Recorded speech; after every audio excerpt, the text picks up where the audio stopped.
What's going on, everybody? I'm CaptainRoBear, and this is Rare Drop Roleplay Vikings of Valhalla number 2.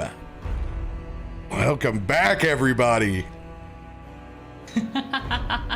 I'm ready to eat cheese. Ready to headbutt. Let's do this. You better be able to eat massive, world-crushing sea serpent first. Because we're hopping right back into combat. Wait, yeah, is he edible? Is this like the move situation where he's made of cheese? Because that's gonna change up how I fight this guy. Down for this plan. Anything is possible in Asgard.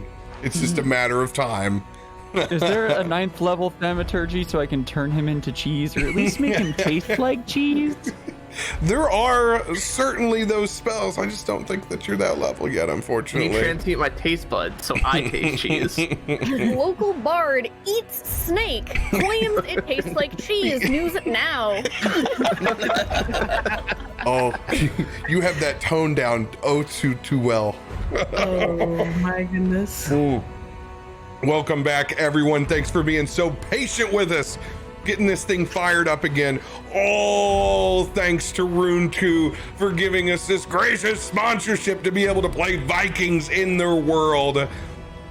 All thanks to their Decapitation edition dropping last week on Friday. If you guys have not checked out and become the best Viking version of yourself, you can do so now on Steam. Build buildings, check out all of our amazing talent that's here, that's inside the game. DataDave, CausticPhoenix, Spoonee, and the rest of a bunch of other amazing streamers across this platform that have all lent their voice to one big community project relaunch of Rune. Very proud of you, Mitch, and thank you. We appreciate both you and Brandon and the rest of the Rune team for giving us this opportunity. Thank you, guys. Yeah, you're welcome. Thanks for doing this. This is super fun. We got some comments last week when we were doing this asking if Rune 2 was a D&D add-on on our Steam store page. So I guess we are now. I don't know. New module. Just add it in the Discord like an LFG for D&D. Our job is done here. Yep. Everyone Local pack it up, Viking go looking home. for fellow party members. Oh, that's awesome. That makes me so happy. So, we're going to pick up where we left off last week. As you guys made your way from the comforts of Valhalla, encountering a new gentleman by the name of Vester, who's been tasked by Heimdall to recruit past champions, to bring them back into the world, to finally put an end to Loki's constant spun up and spun back version of Ragnarok, calling for a final end to the prophecy. You guys have been lured back in the hopes of one more time bringing glory to your specific gods.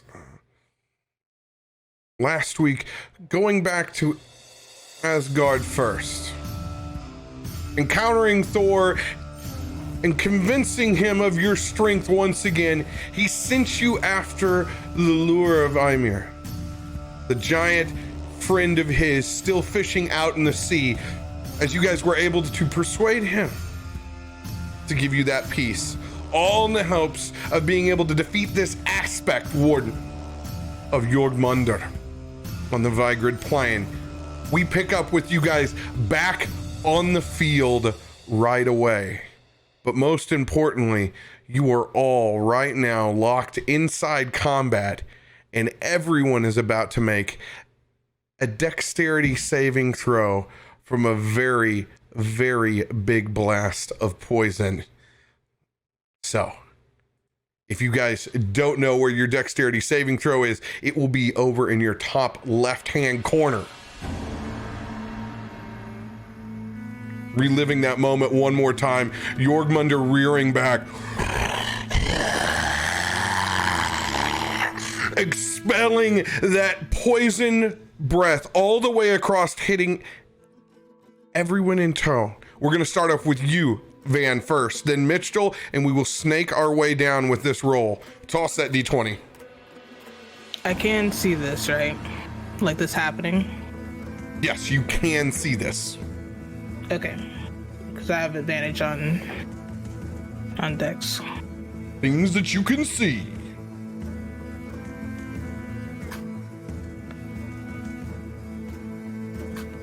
That is a 19. 19. You will just succeed. Mitchell, give us a D20 toss. I do +3, right? +3 on yours. Alright. 14. 14, you will fail. Oh. What happens? Well, you'll see in just a second. Oh no. Ingrid. Oh no.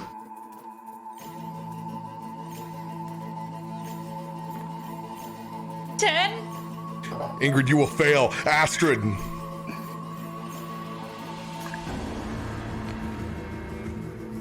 +14. +4, 18. 18. You will just fail. Ah! Oh. All right, Oswald. All right. 16 plus 5. Should be 21. You will succeed. Ryan. Man, I'm so far away. What's the range on this snake? Come on. Astronomical. Oof. Almost everywhere.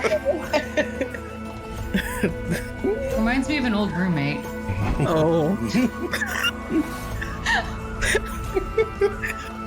Okay.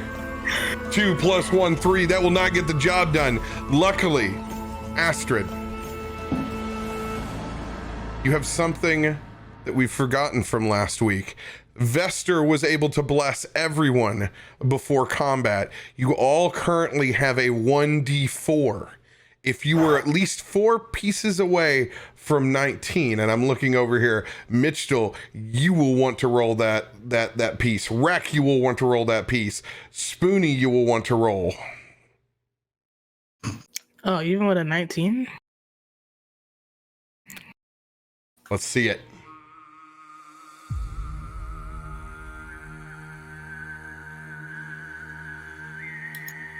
So I just roll a D4? We're going to have a D4 from Van, then we're going to have a D4 from Mitch, and a D4 from Astrid. Oof. 1 plus 18 won't get the job done. Mitchell with a 4. Let's go. Nah, I had 19. Oh, Mitch, I'm sorry I teased you. I'm sorry I teased you so hard. It's 19. There was no way that you could pass. Yeah, I don't know why you told me to roll. I was 5 steps away from 19, not 4, but...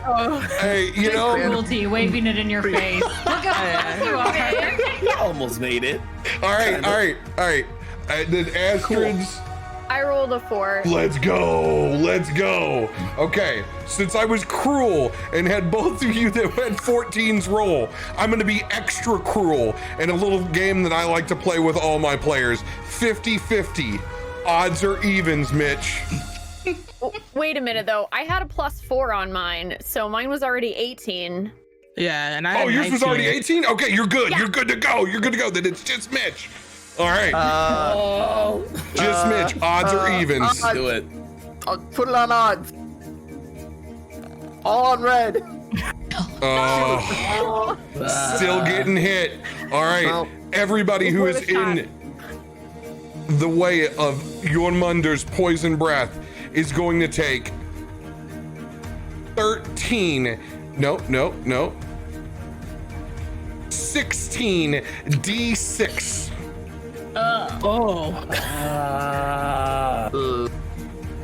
Coming in hot now. 51 points of poison damage. If you succeeded, you will take half. You will take 26 points. 26 it is.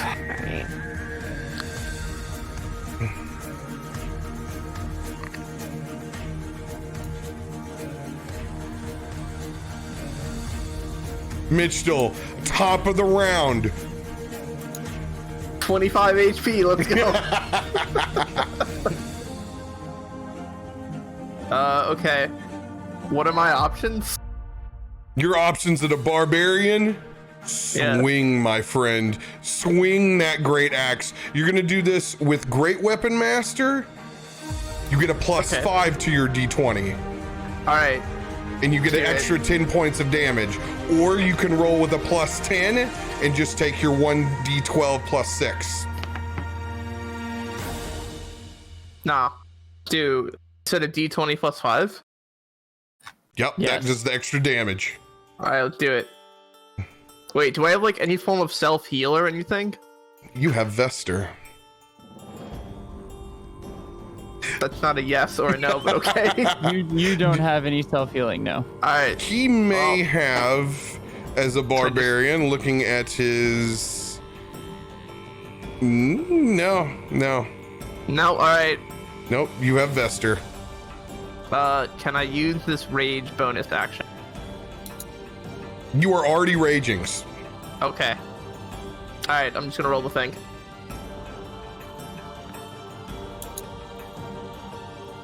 Uh, 11.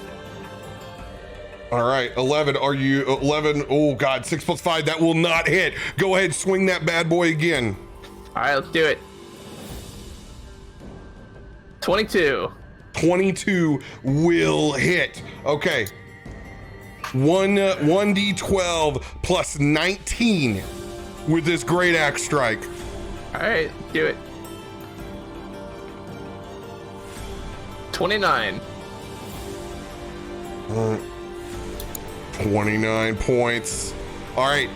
You are able to take a third attack if you so choose with your bonus action. However, this reckless attack, no, that just gives you advantage. Frenzy, you make a single as a bonus action. Yeah. So you get one more swing. One more swing. So I rolled the D20 or the D12? D20. Okay. And that's +5? +5 when you're going big or going home. All right, let's do it. I believe. Yeah. 17. 17 will just not hit. Oh. Did you take one full glory swing for Thor? Just a reminder, you have once per encounter the ability to call lightning down from Thor himself. Can I do that right now? You may take that as a reaction at any point in time. So can I do it right now? You can do it. Yo, you can literally end your turn and drop it if you want to. I want to do that because looking at my current health, I might not have another turn. Use it or lose it, you know? All right. What do you... I'm pulling up Call Lightning for you. Perfect. Now here's the fun thing about Call Lightning. It doesn't just end after the first. If it's successful, you are able to do this continually throughout. So they have to make a dexterity saving throw. They must make this against the DC that Thor has blessed you with, which is a 17. If they fail, they'll take 3d10 lightning damage or half on a successful. All right. 3d10 coming in. Or I'm sorry, I need to make that make this save. His dexterity is a +8.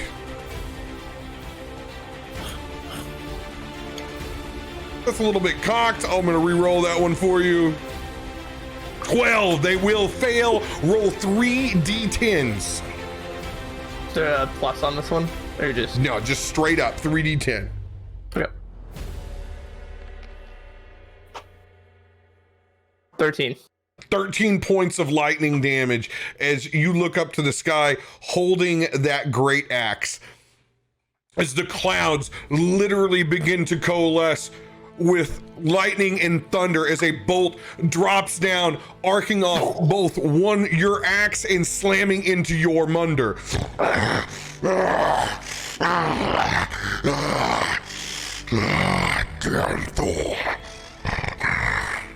Take that, giant lizard. All right, plus 13 on to your 29. So you were able to use this reaction now that you've hit continually. You don't have another reaction the rest of this turn, but when the turn order flips over, you can drop it again. Heck yeah. All right. Staying locked into combat where you're at. Oswald, it is your turn. All right, so Oswald runs quickly over to his side. Let me make sure it's within 30 feet. To about right here, if that's all right. Yeah. So quick question. I have a skill called Command where it would make someone lose their whole turn. You think I could do that to Jormungandr? Oh, you can certainly try. Okay, I'm down for that. All right. You can certainly try. When Oswald says, he yells out, I have an idea. And he pulls out of his little sack a bit of cheese. And from him, like Jormungandr's facing the front, he throws it to Jormungandr's back. And he says, focus, to try to get him to focus on the cheese, to look behind him and lose his turn this. So I have the command to move. No one to just stare at that small speck of cheese I just threw. At the same time, when you're offering Jormungandr, the world ender, this slice of cheese from Valhalla, I want you to describe what these angel protectors that surround you now, that are swarming and fighting up against him. Oh, the angels, I'm like, the angels could be swirling around me, like slashing, like, get him to focus on this. So they're hitting him on the side, like, hey, he has cheese.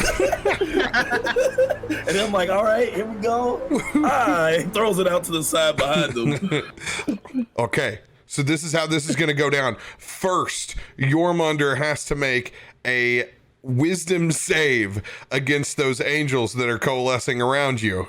Mm-hmm. DC is 15 from your sheet. Jormungandr's wisdom is a plus 10. 22 will save, but that means it's going to be half damage. So roll 3d8. All right. Rolled. We have, I think, 13. All right. Yep. There we go. 13. Take 7 points of radiant damage. Okay. Now, command. On this spell, I have to make a save. What save is it? Save spells. I believe is a wisdom, I believe. Wisdom? 15. Okay. This will be a 15 as well. So same throw over here. It is a plus 10. Like I said, you can certainly try. It'll be difficult. It'll be epic if you land it. This D20 plus 10. 25. You think I've come all this way to eat your stinky cheese from your pocket? But it's nice. I knew I could smell the Odin on you.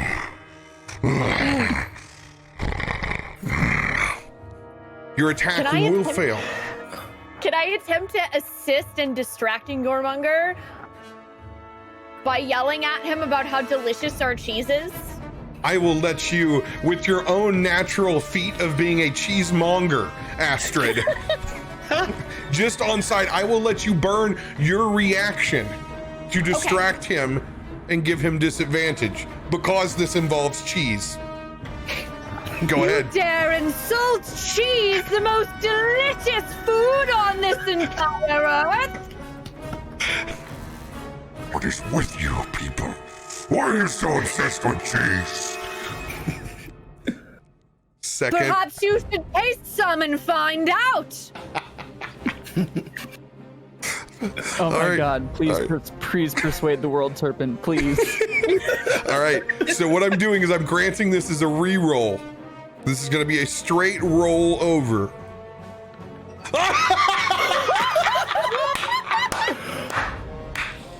Fantastic. That's great. That's great. So on command, you have commanded him to eat cheese. One word command to a creature, I'll make it 2, which is eat cheese. I will have this will remove his attack, his claws, and his bites upcoming on his turn. He will be forced to eat the cheese. Beautiful turn. This is the best day ever. I agree. Van, it is your turn. Currently walking on water, being a badass, literal freezing pieces as you walk up to this beast, and they're trying to feed it cheese to your right. I'll take a free distraction. Cool, while he's munching on cheese, I'm gonna swing with the glaive.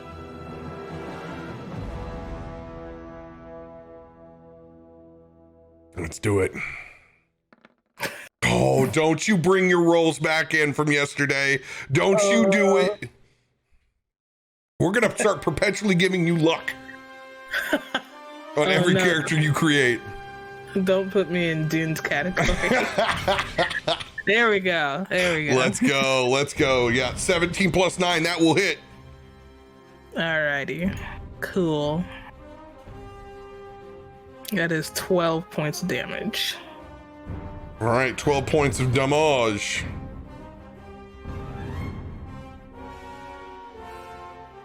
All right. Do you have a third attack as your bonus action? I don't remember if you do as a storm bard. Oh, Do you have a frenzy? Or I'm sorry, storm barbarian. I didn't quite finish that. Oh, I was like, wait. I don't remember having storm. Where did this come from? Man, that'd be so cool. There's a +3 on melee damage with strength weapons, right? Yep. That's Alright, coming that's from your rage. Yeah, that's 15. Awesome. I'll get that extra 3 in there. Now here's a point of reference for you. At any point in time, you can make your first attack recklessly, giving you advantage if you want to take it. This will give attack rolls against you advantage until your next turn. However, his claws have been taken away from that cheese. So this is a free extra piece. This is true. So there is no downside to taking it right now. Yeah, One let's might do say that. we're cheesing this encounter. Hey! Alright, let's do that. then. Cool. So just roll another one. Yeah, just go ahead and roll another d20. 21. Let's go. 21 will hit.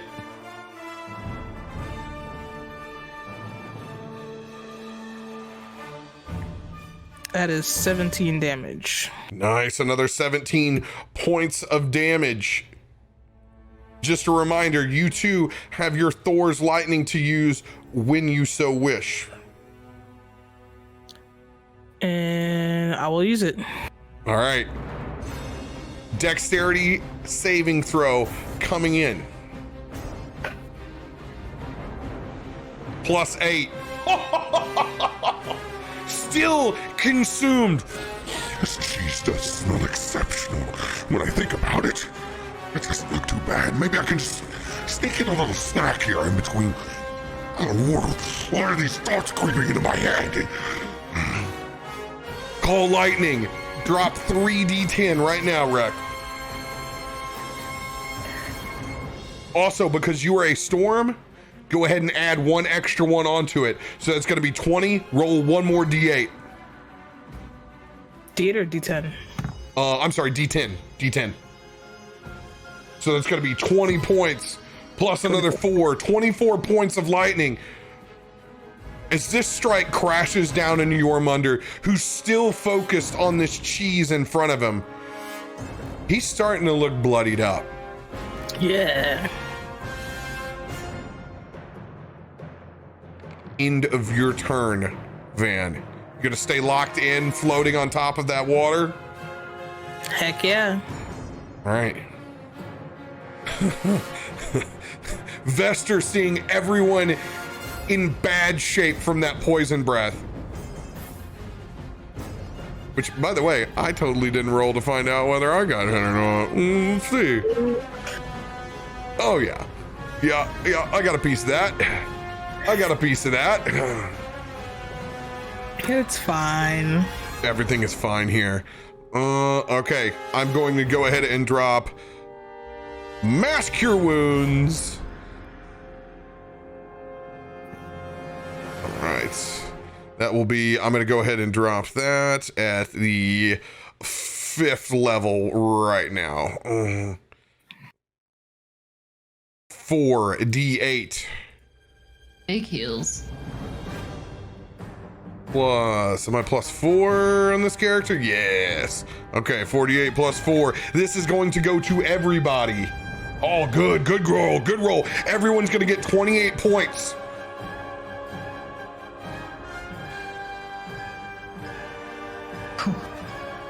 After Vester. I'm not on the brink of death.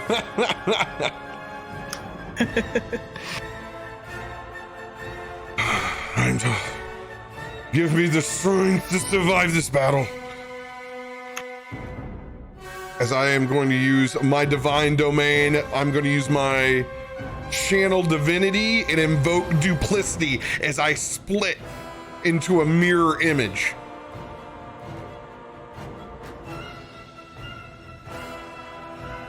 And I'm going to set my mirror image up top over here.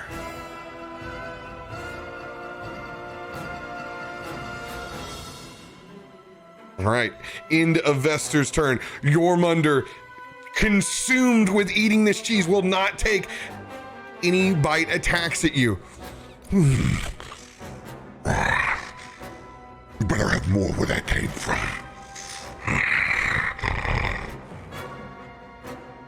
Ingrid, it is your turn.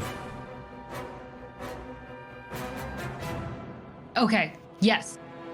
Since we're feeling great and healthy and spry again, even though she looks half dead since she's taken on her hellish demise, she is going to just frog leap over and get right up close. We're feeling real energetic. We are literally going to frog leap over and get right up close to Jormungandr. We are not afraid. And we will cast Shadow Blade. Let's go. Shadow Blade's out. Here we go. Casting Shadow Blade. She weaves these slow aura lines coming out of her right arm, and we will wield it and attack with Shadow Blade and our dagger, doing our dual wielding features. We are also going to roll to attack, so let's see if both of these hit. Gosh darn it, I hope so. Let's actually be useful. Alright. Okay, the first one will be a 23 to hit. 23 will hit. Alright, our second. And you were swinging this blade, correct? Correct. You need First to one's a move. blade, the second one's our dagger. You need to move Second. up right next to Jormungandr. I did. Oh, my bad. I was mixing up your tokens. I did the frog leap over. I played a game. This old lady's got legs. Long legs. She got thighs like nothing. That girl thick. Yeah. I'm hiding under her robes. She whips those bad boys out. You're running. All right, so now I'm just imagining the world serpent chomping on this cheese, and in between all the cheese in his mouth, he yells out, "That girl thick!" You gotta hear her when she lands. She got some Everyone thighs. knows thickness. It's They big. got pause. Listen, I want these legs. All right, so both of them hit. Both of them yes. Here's what we're rolling with this. Just because we're at this, we're using our Graved Touch, which means I can turn both of these into necrotic damage, and I get to add 1 extra dice to each hit. Because I need to. Please don't tell me that Yes. it's immune to necrotic. It's not a necrotic. Okay, You go think? on. I hit Good, him I with think, necrotic okay. blast burn. So with that, in our hit, we get to do on that first one 5d8. Good God. Necrotics. Yeah. 15 points of necrotic damage. I got lucky. Could have been a little worse. Could have been worse. And then we get, I believe, let me double check. I think it's just 2d4s on our second attack. Plus the 4 on top of that. So, bummer. All right, well, that's 9 points on top of it. Plus another 9. Yeah. So we're just jumping around and like stabbing into it. Don't you mess with me! Getting all angry. She doesn't have rage, but she might as well. You've come full circle with the crazy lady at the winery. Those final moments in the parking lot. They're just trying to get her into the wine shuttle. Yes!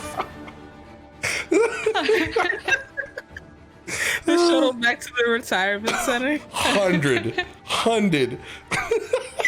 So here's the other thing. Since I'm transformed in form of dread for hell, once during each of your turns, when you hit a creature with an attack, it makes a DC 17 Wisdom saving throw. If it fails, it is frightened until your end of your next turn. Oh, snap. Let's Very go. great. This is an important roll here. All right. Yeah, please fail. So DC 17. This is a 10 on this bad boy. Oh, fuck. Oh, so close. So close. Jormungandr just succeeds. Fair. That's fair. All right. That will be my turn. So he doesn't fear old ladies with thick legs. He will. He's screaming to the cheese right now to know.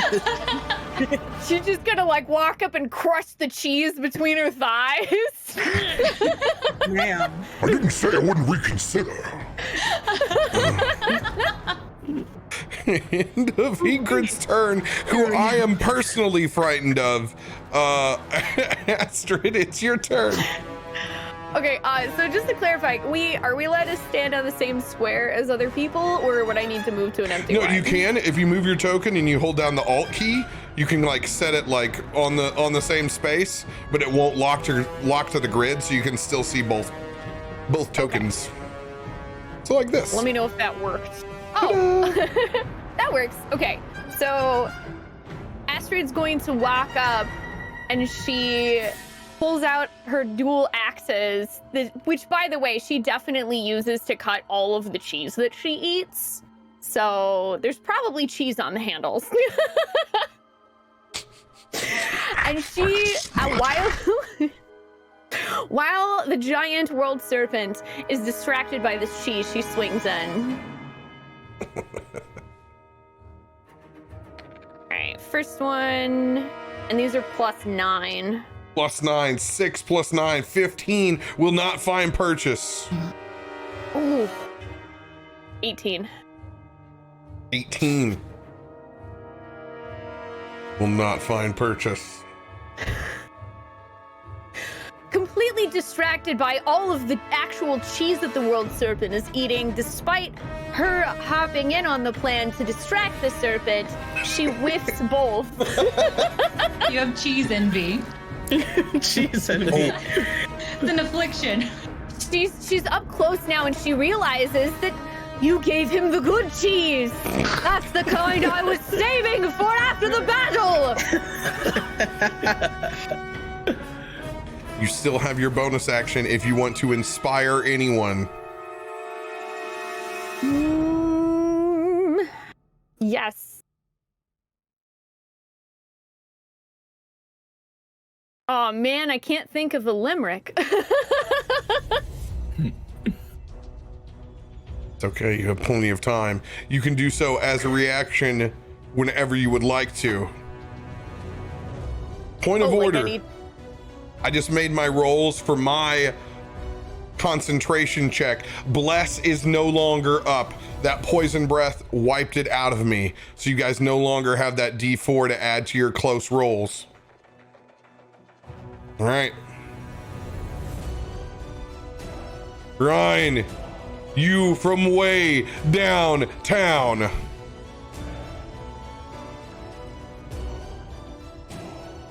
how do I want to do this? This is... I have so many goodies. Oh God. I didn't think I'd be sitting here thinking like, oh, this is the thing that I could do. I will...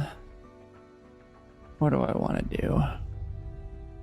I have Thunderstep, right? Dope. And Tree Stride. Even more dope. Yes! Okay. Cool. Oh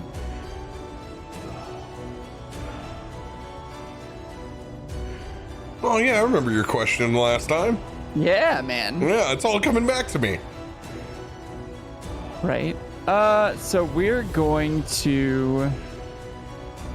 Oh man, there's so many things that I could do. Let's go ahead and do Tree Stride. Let's Tree Stride. Let's stride some trees. I also have my limerick. Awesome. I will let you use this bad boy in just a second. So he's commanded and distracted by cheese. And I'm a Tree Stride. Where am I? I'm right there. Nearest tree is like there. So I'm going to Tree Stride. Where would you like to go? Into the tree that is the font that he is in front of. And I'll go... Where's my dude? There he is. Hit to scroll. I'll be here. Like up above him. You know what? We'll be over here. We'll be over here next to Vester. And I've got the fishing rod with me. Beautiful. As you literally manifest your own style of secret garden like opening between the trees that you're next to, and you step forward, re-emerging in your stoic druidic self, now up top, as literally the flesh and bark from this tree opens up as you walk through, now at the top near Vester. Oh, how would you like to proceed? You know, I would like to, would you... Can I do the perfect cast? A la a Goofy movie. To hit this very distracted Jormungandr in the mouth. Please. That's a great movie. That's a really Hey man, the perfect cast is important. It has to be the perfect cast, otherwise, like, I can't guarantee I'm gonna hit. So doing specifically the perfect cast just imbues me with the ability to have otherworldly fishermanliness. With you using Tree Stride and sneaking up behind Jormungandr, I will give you advantage. This is a plus 15 on Heimer's lure. The DC to hook him is 20.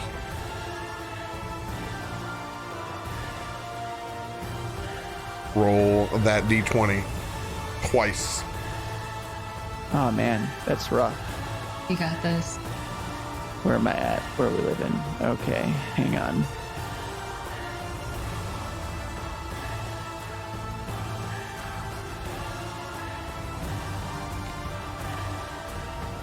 Let's go.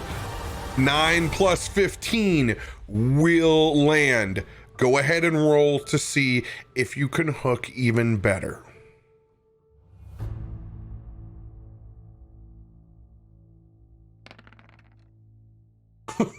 Literally a 9 again.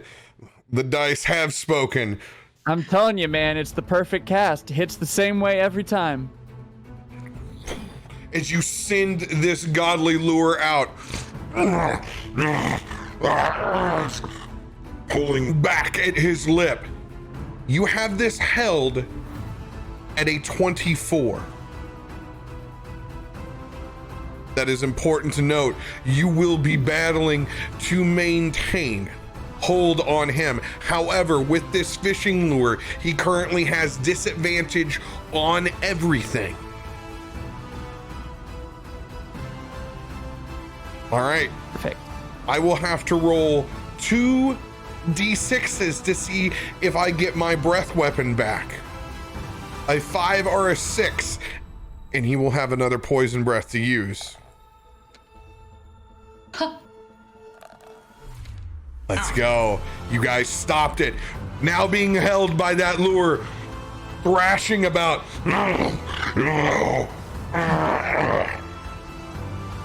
He will have a chance to fight back on his turn. Astrid, now's the time to drop your limerick. All right, it's more of a couplet, but she pulls out her drum. Boom, boom, boom, boom, boom.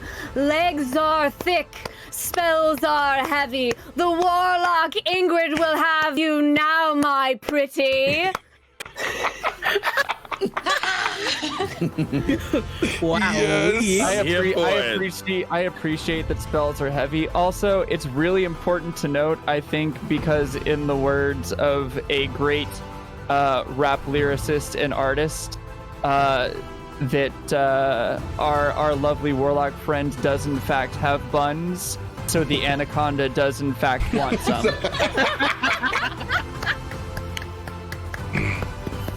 I was hoping someone would go there. Yep, it's true. I'm here for it. Thank you, Alex. It's the rules of the universe, man. It is. I agree. You bring it. Of the great bards who came before and after simultaneously, because this is the after before life. I totally agree. The little serpent wants the buns. Who are you inspiring, Astrid? I'm inspiring Ingrid. Ingrid, you have I believe you have 1d10s to give out, Astrid? Yeah. Yes, a 1d10. Let's go. Can be used Talking for big an ability check, an attack roll, or a saving throw. Yes. Beautiful. Thank you. Mitchell, What's up? it is your turn. Let's do it. So my options are do the 2 attacks. You have 2 Or do the 1 attacks, attack, right? and you can bring Call Lightning down with your bonus action. Now, question: who's like within like high 5 distance of me? Ingrid and Astrid. Dave's a little further to north, 10 feet away. Okay. Can I like pick one up and like throw them at the snake and have them do like a sick combo attack? Is that an option? You can do combo attacks. This, me and Rick have done this a few times. This is very reminiscent. Oh my god, please throw the bard. Please throw the bard. Please know the bard. It's Yes, so I factor in added velocity if you roll eat and you toss someone into the serpent. I give them some extra bonus damage. So this is how I would let you do it. I would let you bring down your Call Lightning, and I will consume your action to do some sort of team attack with another player. All right. He imbued the bard missile with the Call Lightning. Yeah, is that an option? Can I do that? That sounds I'm cool. down. that sounds so lit. I will Talk about Song of the serpent. Talk about Song of the Storm. Come on. I will let you infuse both of these powers into Astrid's turn when it gets there. All right. Yes. What do I Beautiful. need to do for that? No, you're good. You're held till then. I will guide you through it as you guys come up with it on the spot. Awesome. I love it. I already know what I'm singing. Yeah. Wait, is it Thunderstruck? All right, No, but that's a good idea too. Oswald, I'm rolling my wisdom saving throw with disadvantage. Your DC being 15, he'll succeed again. Go ahead and roll that. Yours is 3D something. I can't remember. It's 10 or 8. I believe it's 8. Give me 3D8s.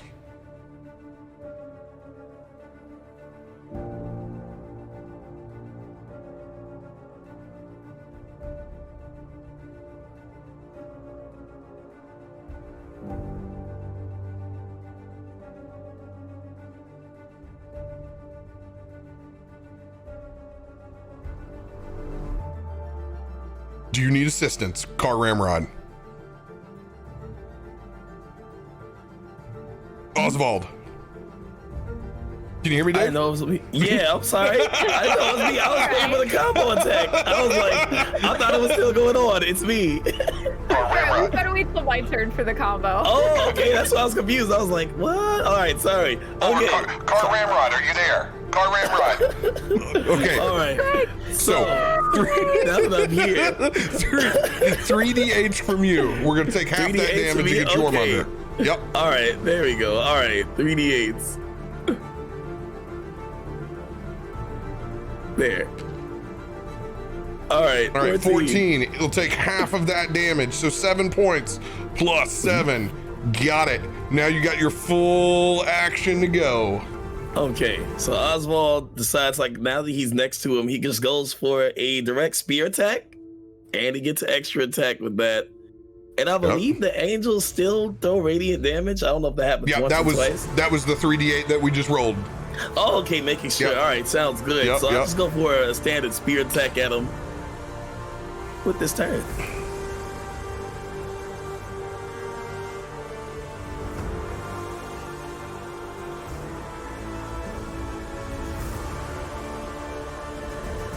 All right, D20 plus. Yours is a 9. Okay, so go ahead and roll D20. Yeah, D20 plus 9. Let's do it. I have 15. Ooh, 15 won't hit. Go ahead and try to stab him again. Round 2. It will plus 9, 18. 18. 18 just misses. Oh, that's okay. So Oswald looks at him and says, I still made you go after cheese, so I'm pretty content. I'm pretty content in life right now. Go on. Don't shame me for enjoying cheese that I didn't know that I would even like in the first place. I'm just happy you liked it. These Vikings are so strange. Van. It is your turn. Okay. I'm gonna do reckless attack again. Let's go. All right, so you're gonna get 3 of these. 2 attacks. The first one's with advantage. Yeah. Oh, That was close. That was close. so close. 16 plus 9. That one's gonna hit. Go ahead and roll again. See if you get that 20. Nope. All right, first one hits. Go ahead, roll the second one.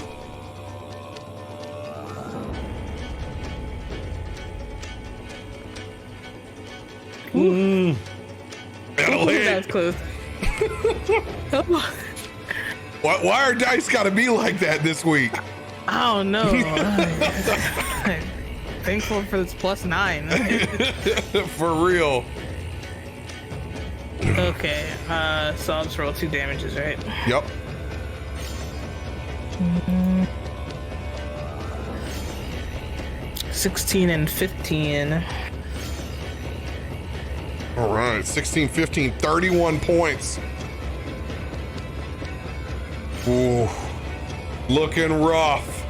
Looking rough. You still have your bonus action to call down lightning again this turn.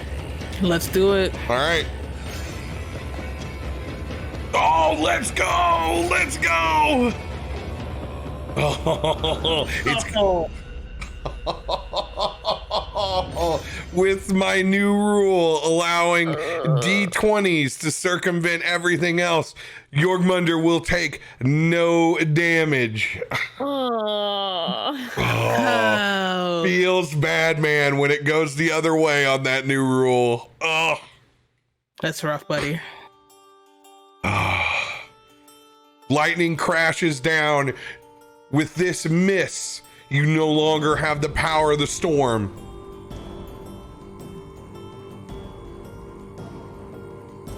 Vester's turn. I will once again be casting Cure Wounds, this time 1 level lower. This is going to be 3d8 plus 4 for everyone. 22 points of healing back for everyone. Let's go with you guys making a crowd control on it the first round. We're in much better shape now. I really wish you could have done it after his attack. That's the part I'm afraid of. Oh heck. I'm back up to 75, so like I'm less afraid right now. You don't have a lot of health to begin with. Jorgmunder's turn, still locked with this hook wreathing back and forth. Jorgmunder has a strength of 12. Right. Your hook and lure has a 15. This is going to be a straight up head-to-head roll with you on the fishing lure, okay? Here's the mark to beat. 22. And then with the lure, it's 15, you said? Yep, you're plus 15 on your D20 roll. Perfect.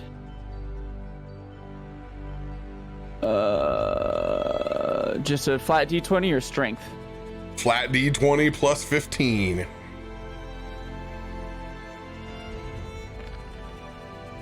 Let's go. 26. 26. He's going to remain stuck on that hook.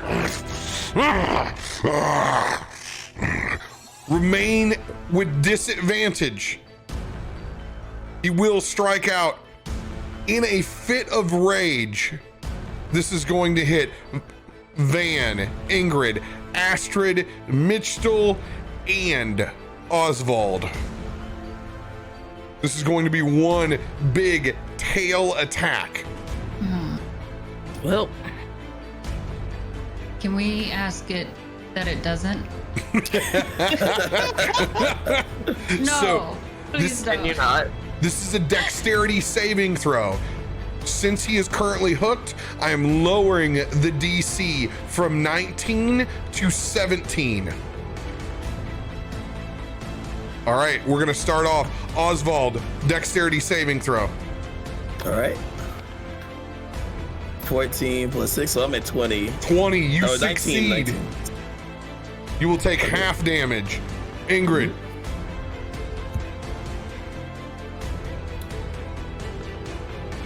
Oh, mother pooper!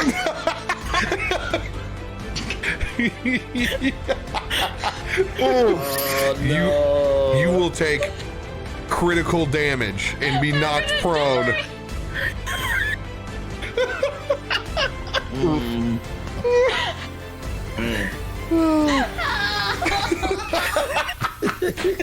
I feel bad that not even my inspiration's gonna help that. Unfortunately, ones cannot be saved. All right, Astrid, you roll. 7 plus. Plus 4. Oh, 11. You will also fail. Mitchell.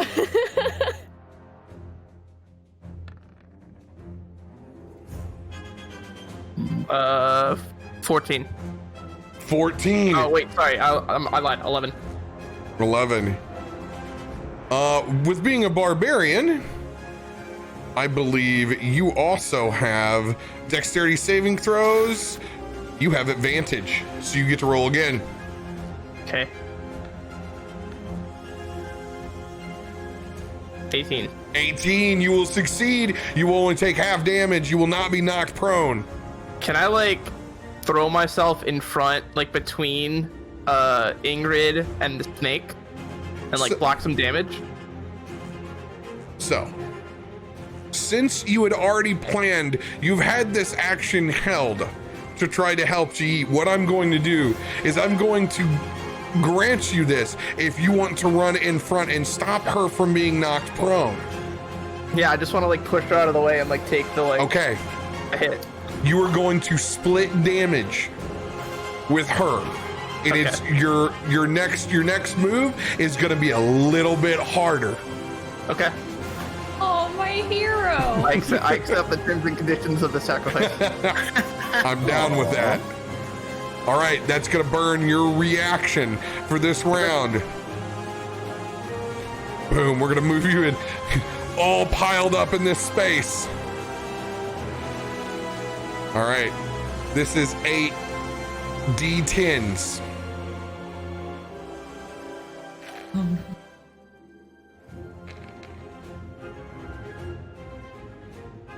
$39 points of damage. Was I supposed to be dodging his tail? Yes, I'm sorry, I forgot. Van, you also need to be dodging this tail. Heck. You have advantage because advantage on dexterity saving throws. Let's go. Dirty 20. Dirty 20, you will succeed. Go ahead and roll again to see if you hit a 20. See if you don't take any. All right. It is going to be 20 points for everyone with half damage, 39 for full. So where did me and Mitch all hang out? You guys are still in the same spot. You guys will not be knocked prone. I guess the only person, well, no, Mitch still got in front. So Astrid, Ingrid, you will both not be knocked prone. Thanks to Mitchell's sacrifice. Thank you. Thank How much you. damage? How much damage do I take? You're going to take half since you succeeded. You're going to take 20 points. All right.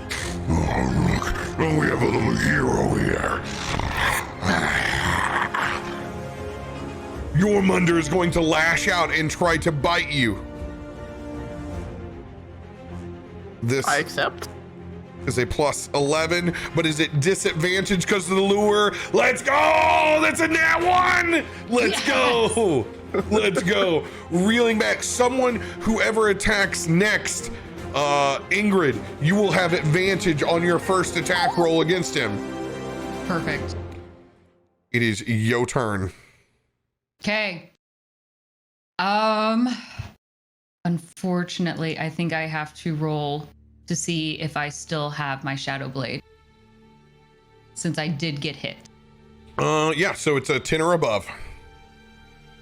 Since you took 20 damage. 10 or above, please. Okay, we're good. We still got Let's go. You still got concentration. We still got it. She's gonna hit her slice. Let's roll for damage then.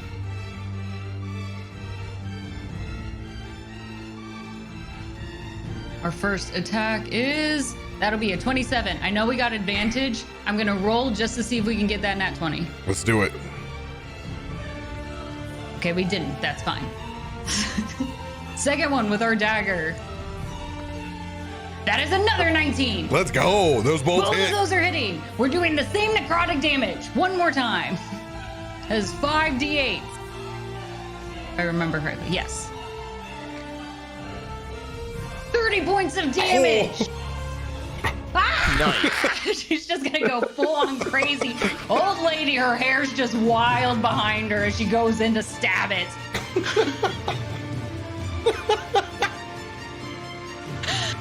Totally using them legs. She's gonna just leap up and just go into it. Just like crab style. Yes. Did you just slash my tires to my eye rock? Honey, you ain't seen crazy yet. Anything else for Ingrid's turn? Let's do our regular dagger, well, with the necrotic damage as well. So that will be another 9 points. Another of 9 damage. points? Oof. Yes. Yeah. Yes. Looking rough. And we are going to call upon the thunder while we are jumping up on the air. All right. Do we all get that, or was that just to the 2 gifted? That's How just we for all the the Thor 2 folk. gifted. Dang it! I was so jealous. I'm gonna try anyway, and nothing happens. I'm sorry. Very Miss. disappointing. I see you with like the wind of this storm that's rolling in, like you're just beckoning to it. I'm just in the moment, okay? I just felt it. This wind feels good against my face. Don't make me move. Would've looked pretty badass. All right, now he has to roll to see if he's frightened. DC 17. This is high. Plus 10. Poopers. But he's still got disadvantage. Oh, that one was so close. That's cool. That's cool. Next time around. All right. Fastball special time. Have you guys thought about how you want to team up for this combo? I would like to yeet the bard. Please roll to yeet the bard. All right. We're going to give you an athletics check, Okay. Mitch Stoll, and I believe I with have your +8 athletics. you have +8 athletics. I'm looking in here to see if you have something crazy extra to do with this. I thought he was Could he giving put the a bard could lightning. he technically put a rune on the bard? I wouldn't be opposed to it at all.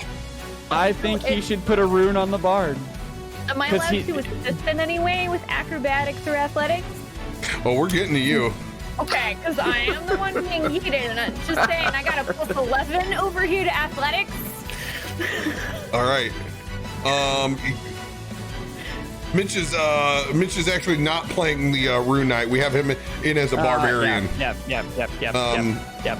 I was just thinking, I was like, oh crap, where do we got a rune? Where do we got a rune? No, okay. So, DC got a little bit tougher when you came over and blocked this. You're a little bit more flat-footed. DC is 16. I will allow you to use your reckless for this and give yourself advantage. So this is going to be a D20 +8. Okay. I have Do a it. question. Yes. Since it is technically on my turn, could I use a bonus action to give Bardic Inspiration to Mitchell? Yes, you could. Okay. Can that be part of what I sing as Yeah. he eats me? Absolutely. Okay. Okay, so I Absolutely. am giving the Bardic Inspiration to Mitchell, but I'm gonna wait for the actual song part until the eating. Awesome. All right, so you have a D10 as well. So go ahead and roll that D20. This is +8. Okay, so I roll a D20 +8. Yeah. Mm-hmm. Okay. 25. 25. Okay, you're gonna pass with ease, but what I want you to do is go ahead and roll again just to see if you can grab that 20. Okay. Nope. 16. All right, you still have that pocket D10 to use later, as you are going to be able to extend out, locking both of your barbarian hands like a cable toss. You're going to pick up that one leg, get 1, 2, 3 spins before you yeet Astrid. I want you to roll an acrobatics check, Astrid, with advantage. Okay. Look at the thing fly over. All right, Oh. 3 + 8. See what the other one is.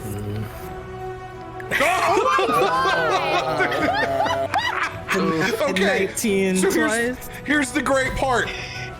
It doesn't matter. You still get there. This is just how ungraceful that you do it. So You know how in wrestling, before wrestlers, like, actually, they're using the ropes to sort of push themselves forward before they're doing the, bounce back and forth before they give them the elbow. So Astrid kind of does that thing with Mitchell's cable toss. Like, she has her legs back and it's like a thrusting forward. Except for, instead of being really graceful, her legs just kind of flop around like she's riding a bike and she's got her arms up like this with the axes.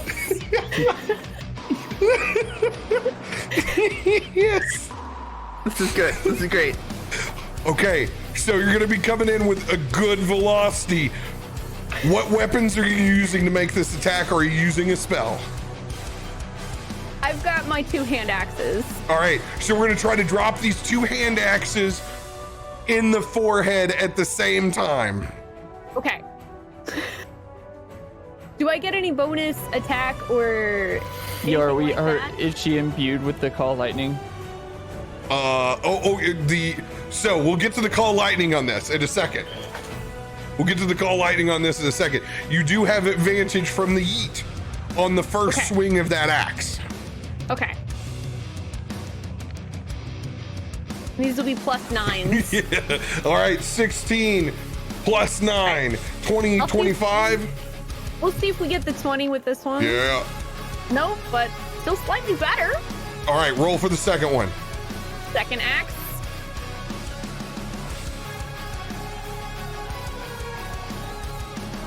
13 plus 9, that will hit as well. This is going to do an extra 10 damage to each one of these swings, so you're going to combine all that damage together. All right, so each one of the hand axes does a 1d6 plus 5.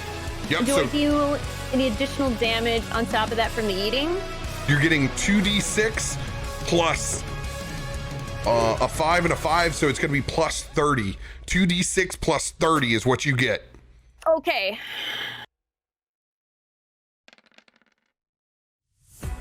$36 damage. 36 damage.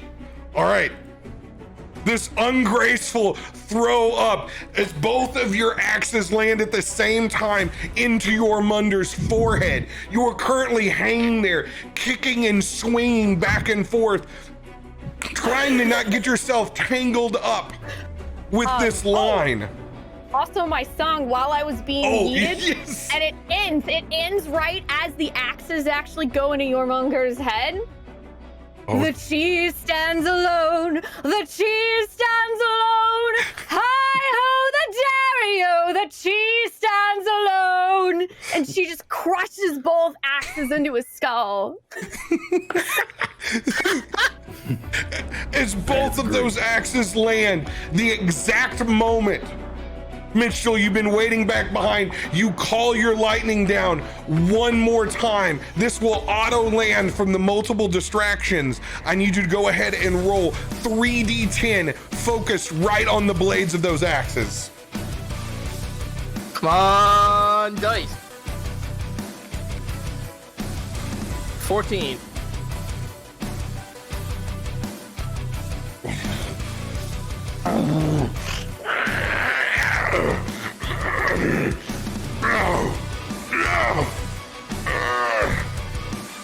Barely clinging to life.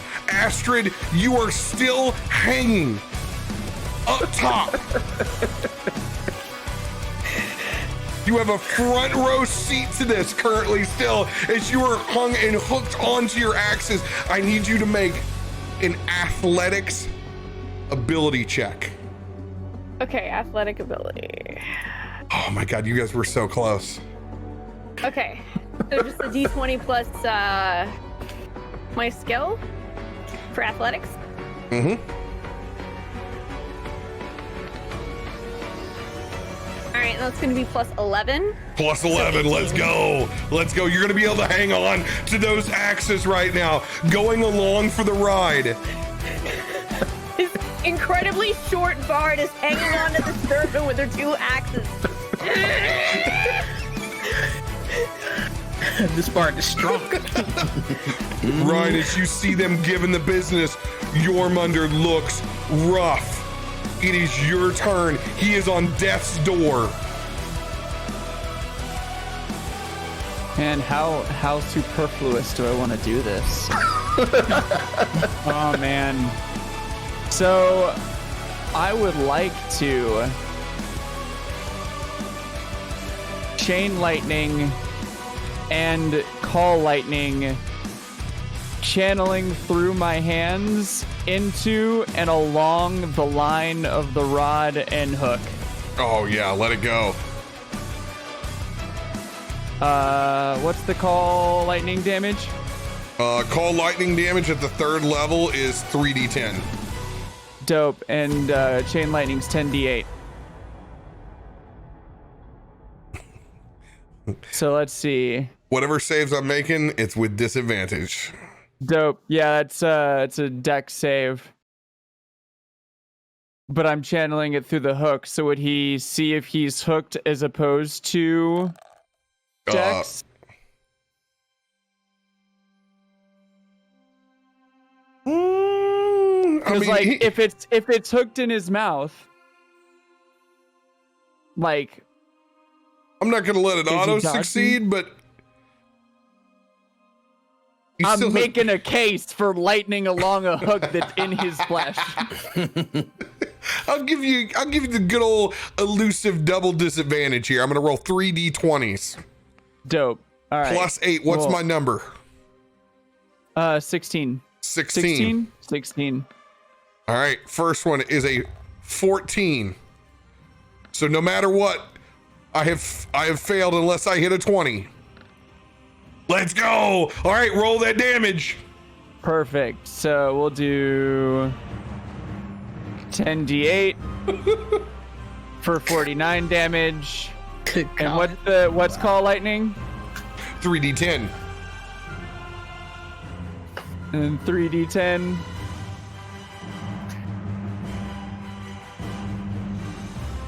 $15. So 64 damage. DTD. Describe their demise. So I'm standing on this beautiful tree altar, and I've just passed through the tree, so I'm viscerally aware of its life and its place and its holding of the world serpent. And so, you know, in this very attuned time, I'm just really feeling myself. And with all of the frustration of this son of a bitch hitting me with his poison breath earlier, I've moved from having my eyes closed to open, and they are just surging blue, the runes of my Futark circle in my vision.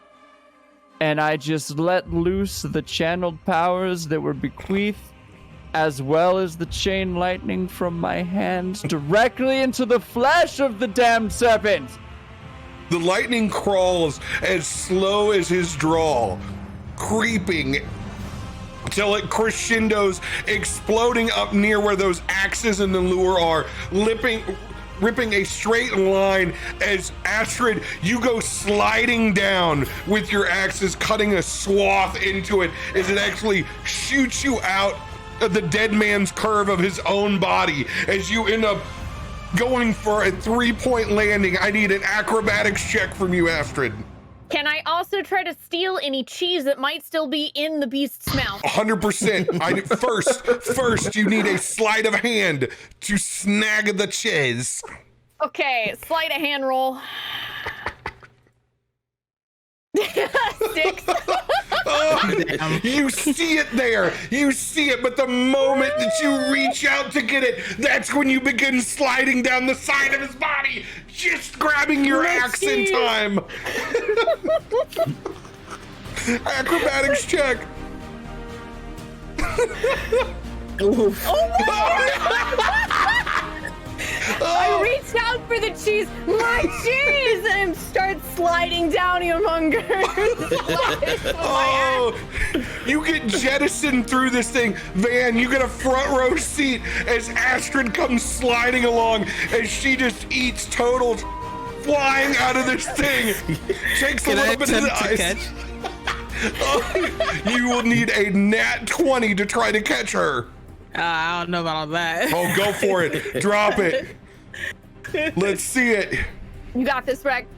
Ah. She hits you so hard, you both go bowling balled over, knocking you finally off your graceful platforms that you've been standing on so regally as you both crash into the water, soaked, hung over the side now.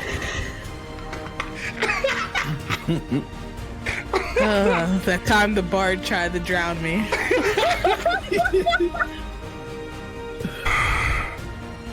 Listen, the beach is much more slippery than it appeared. It was more, Spits out some water. it was more entertaining than I thought. Oh, one down! One down! As Vester just kind of falls onto his back. Out of breath. I'm gonna let you guys all go grab a quick restroom beverage break real quick so we can come back to RP when you guys get back. Whoop, whoop. Let's go. Let's go. That's so good. As you guys gather yourselves back on the shore now, as you see the remains of this Jormunder slowly fade piece by piece into astral dust, disappearing before your eyes. All that remaining, just the lure left attached to its mouth. Ooh. One down. Two to go.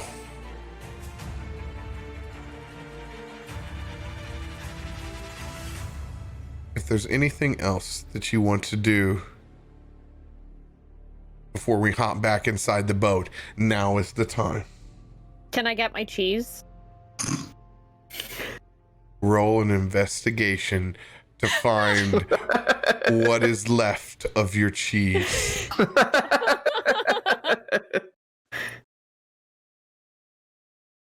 +2. What's 9? Oh. Snake mouth. Oh. Snake mouth, big. It's like downriver. Oh, it's just brutal as you literally pawn the river, pawn the bank, Elephant Man search for this cheese. No sight of it left. Well, luckily, Astrid is soaked, so no one can see her tears as she weeps for the cheese. Oh. What's left? Can you describe did the giant serpent kind of fade away? It faded away into small astral-like ash. Okay. Did it Before leave anything dissipating. behind in their loot? No loot except for the lure, which you know is incredibly important to get you back. So we should definitely go get the lure, right? 100%.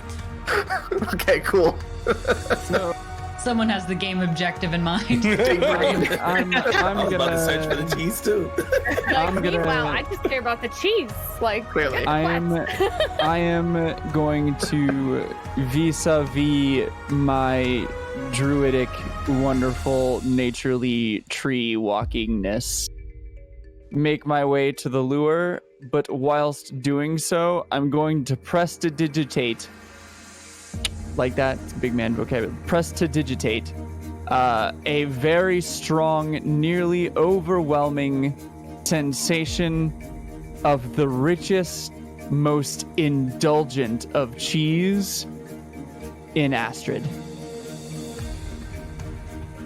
To soothe her cheeseless sorrows. Big guy has a heart. Astrid loves the bearded man. He understands cheese. Like kindred spirits. You guys make your way back to the boat. Can Ingrid saddle up right next to Mitch doll? Oh yeah. Hey, but Hey. you have a saddle. Warrior, you saved me! And she's gonna like wrap her arms around you, which I mean, you're probably much of a stronger, bigger warrior than this tiny old lady. Use your leg arms. I was gonna say, use your leg. Like, Don't clamp around so me. great! I owe you my life! And she's going to like, as a promise, to hold to this. And she's gonna pluck out some of her hair, Oh no. and she's going to tie it around your wrist. Okay. It's a promise that I owe you. Anything you need, you pull one of those strands off, and she's gonna give you 3 of them to tie around. Ooh. I will come to your call. Right, Thanks. I really dig the idea of Ingrid just being like this old warlock genie lady. I feel like everything she does ultimately leads to some kind of like one of those scenes where like you're at a party and you're hanging out and everything's great and nobody knows what's going on, and the next thing you know, the movie just cuts to like you waking up next to each other and no one knows what happened except for her. Yes. Also, she has very large eyes and she doesn't blink as often as she should. Oh God. Oh boy. Just so you I have love that that in we all mind as can well. visualize this right now. Oh. The goo. Yep.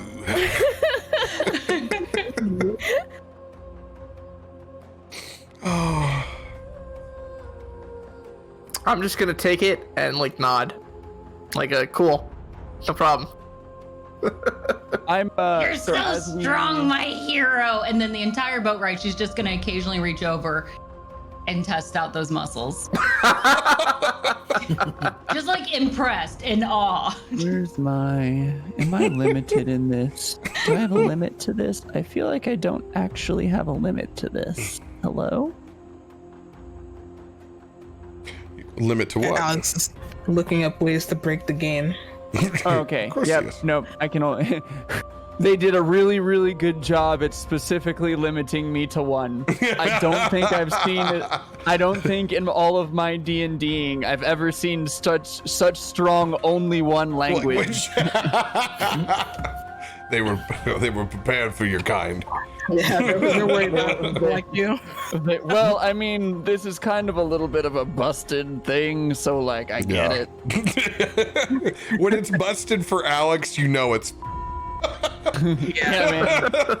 So, I'm definitely going to imbue Ingrid with a rune. It's going to take the shape of, so essentially you're riding on Mitch Doll. I assume his shoulders with your mighty thighs, and like from like up and under your hair as kind of like this really cool hairpiece comes and kind of like one of those really cool like Victorian hair holding tiaras of like wood is there, and it has the runes of my Futark circle. And so whenever we're in an encounter and something bad is happening, specifically as a result of you frog-legging into the previous encounter and being the most fragile of the group, aside from the bard who can sing herself to life, so that's the only differentiation there. You basically, the way that my Futark circle works is I have 8 D10s. So no matter where you are, as long as you have that hairpiece in, you are protected by my Futark circle. So anytime anything is making an attack against you or a spell cast against you, I can roll any number of my Futark dice, and I can subtract that roll from their roll. Yeah. Okay. That sounds That's- disgustingly good. Yeah. I Breaking the gladly accept. I'm gonna start showing off my new hairpiece to everyone. Look at this! I'm just so pretty now! I'm imagining Ingrid Feel picking it. up the beat up tiara from whatever bachelorette party had gone through the winery. You've reclaimed it as yours. I'm gonna stand at the front of the boat like, I'm queen! You know at the end of Mean Girls when she breaks the tiara into a bunch of pieces? I imagine it's like Ingrid has one of those that she's just like got. Oh my god. Greatest Just like Viking sitting ever. there, like swinging back and forth, like you're on a pole on top of Mitch, saying, Listen, I want every creature who tries to attack me to have an intimidation roll just so my looks alone. Also, point of fact, everyone should always stand in my Futark circle because you then like fall under the same like ability of being protecticated. Make sure to remind people when they're around you. Yep. I think it's wonderful that all of these chuckleheads, you guys are the 1%ers.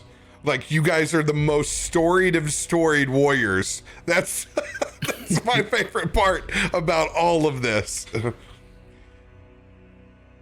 guys begin what starts off as a slow trek inside that raid vessel as it once again begins to pick up speed over time. As Vester goes back to Rhine, we need to channel the Hook of Hymir to get back to Asgard. We still have work to be done. I'm just gonna like nod very, very stoically. Maybe chuckle a little bit. Amused. Nobody knows why. Nothing's particularly amusing. I'm just amused about it. And I hand Vester the hook. Accepts the hook from you, heading to the front of the vessel as it feels like we speed up piece by piece. Slowly, the distance of the sea becomes a blur as it's just colors that wrap around this raid vessel before you open your eyes up, seemingly on the Rainbow Bridge again, cresting through that Bifrost gate, staring into the beauty of Asgard for one more time.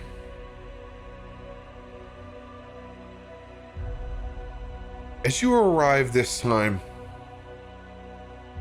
the Valkyries fly to the sides, once again creating a procession for you as you all exit the vessel. But you can see a much more serious demeanor on their faces as all of you exit.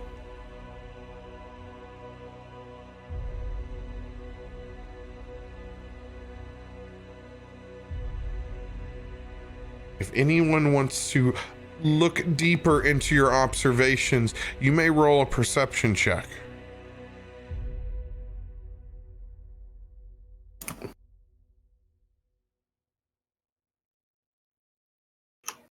Sure, I will. Mine's low. Ingrid will. She's incredibly uncomfortable in this space. Yep. Wait, do I add the +1 to the d20? If I have one perception, okay. I'm oblivious. Gotta take one. Everybody is except for Astrid. Yeah, it's rough Astrid in is these filled with streets. the power of cheese. Clearly. Thanks to the bearded man. Wow. Astrid, you really are the only one to take in. In particular, you look up to the skies, and instead of just the typical radiant style, almost never-ending sunset, there's more reds and pinks to the sky. There's that ominous glow. If you've ever seen it the sky before and after a snowstorm, where the sun is just creeping in, making odd colors on the horizon. It does feel ever bit more tense. You hardly see any of the eyes of the Valkyrie darting, as in particular the movements as they point their spears and swords, making that V'd walkway as you all approach the palace once again, in an ever more robotic and intense fashion. Everything seems just a bit more serious this go around. The cycle is moving. It's uncomfortable. The cycle usually is.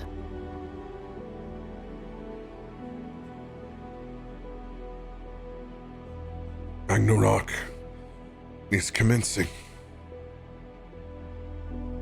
And by the gods, if we're successful, it will finally end.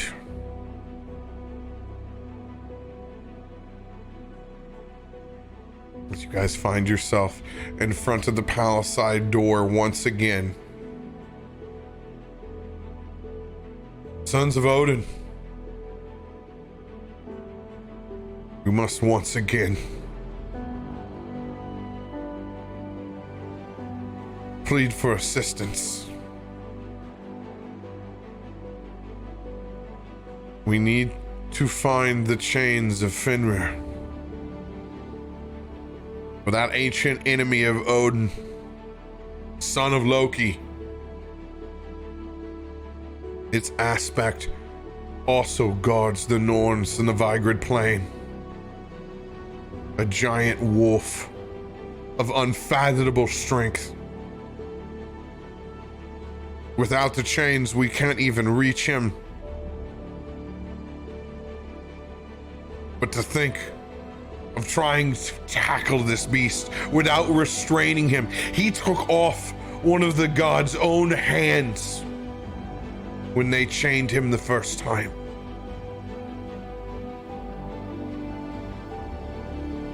Let those thoughts weigh heavy on you.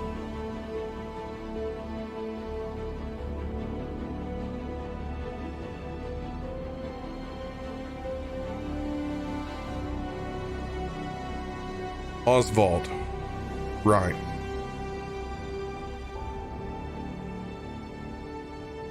You both stand front row center, as the rest of the group held back, as Odin is your god. Guys, stand before that palisade door.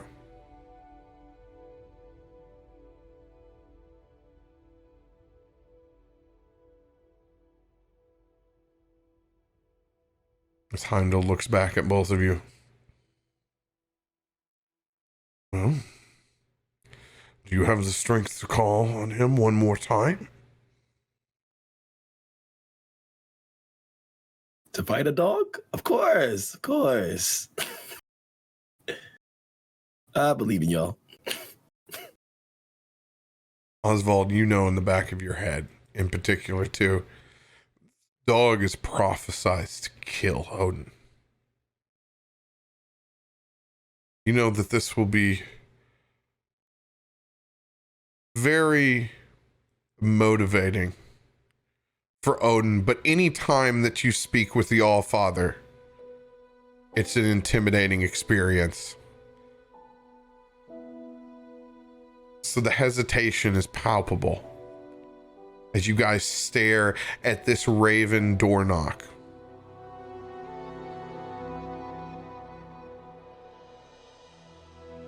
So being familiar, we'll say, with Odin, being old, familiar with his exploits and his needs, modeling some level of stoicism and wisdom as how I individually most came to understand him, I'm going to take the shape of a very massive, very aged raven before entering. Oswald, as you see your partner and champion Ryan turn into this raven, which is both exciting, cool, and borderline frustrating that now you have been left to the duties of persuasion solely to yourself. You guys still staring at that door. Well, as Oswald looks at the door, I don't have any other choices right now, but being a raven would be quite nice. I'm ready to go for it. I can go. But Odin, if you can hear me, let us handle it first. Please.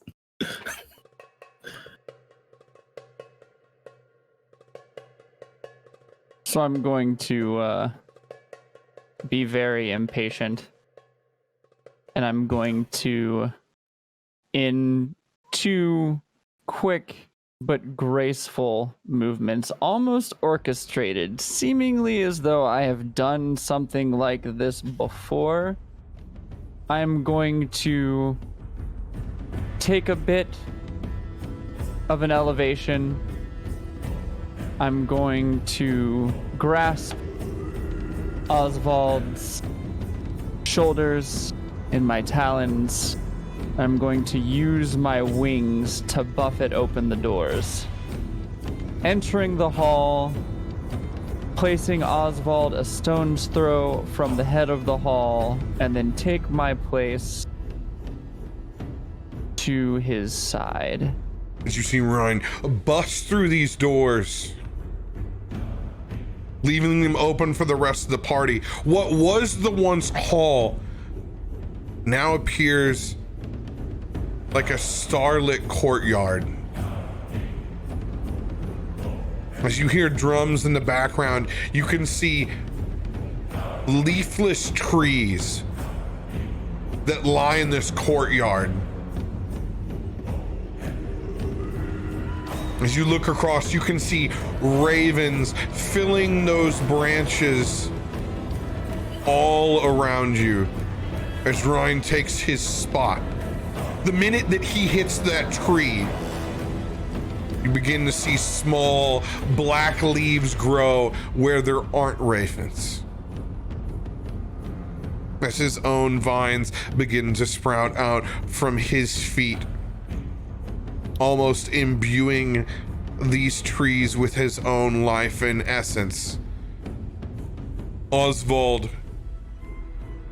you see in the distance the old man himself turn, gazing at this endless expanse of the world.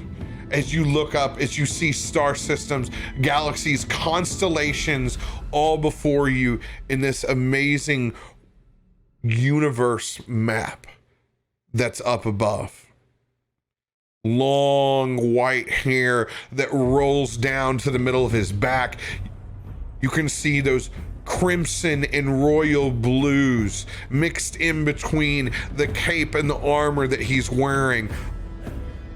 Pieces of plate mail that stick out.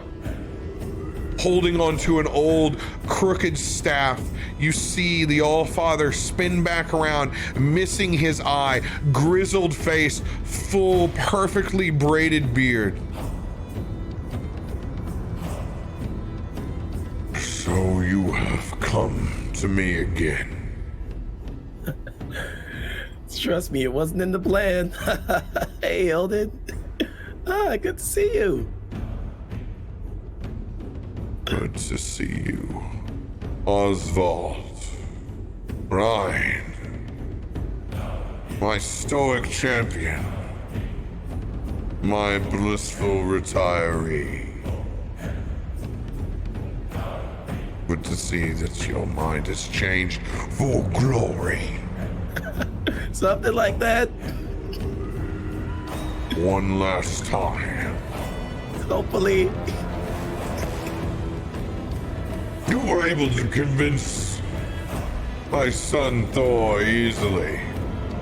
I saw the lump on his head. Ah, man, Mitchell is pretty amazing. We'll Headbutts. see. I'm gonna raven cackle.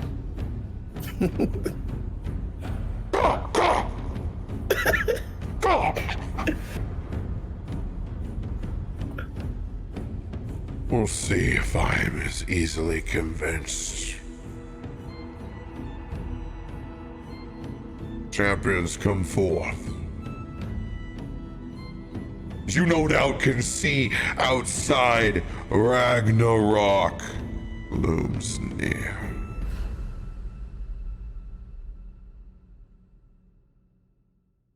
I hear that you have plans to change things. Is it true?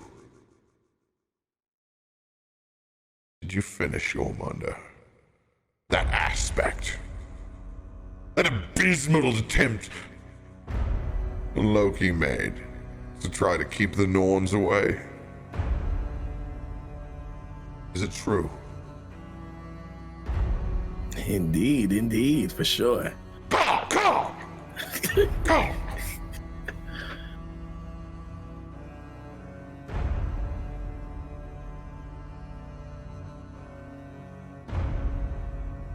What makes you believe that you can handle Fenrir's aspect? Loki's son. The wolf that has prophesized the best me? The All-Father truly believe that not everything that the seers say should be trusted. Just how do you intend on beating Fenrir? With the power of my party members and friends. Because if you saw what we did a bit earlier today with cheese and headbutts, you think anything is possible. I too did not believe in it, but we'll make you a believer. Give us this chance and this assistance, and we'll handle it. I'm gonna put a little extra oomph into the tree.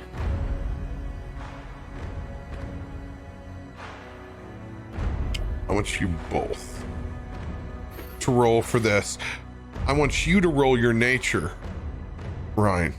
Oswald, I want you to roll your persuasion.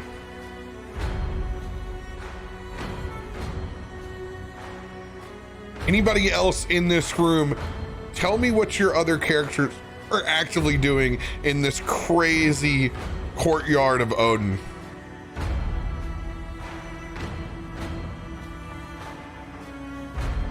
I got a 10. Do I have any bonuses anywhere? Yes, this is your persuasion bonus. Oswald, yours is +3. Oh, nope, that's the 10. 7 plus 3. I don't think cheese and headbutts could convince a god yet.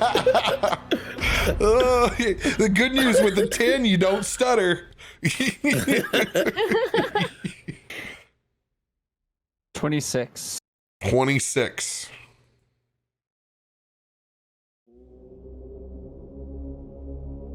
Man, Mitchell, Ingrid, Astrid, tell me what you're doing as you're standing by as your friends are making their plea. I'm kind of standing in the back, cowering over, just kind of muttering and glaring around like it's too bright. Everything's clean. There's no dirt anywhere. Like just looking around like so unnatural.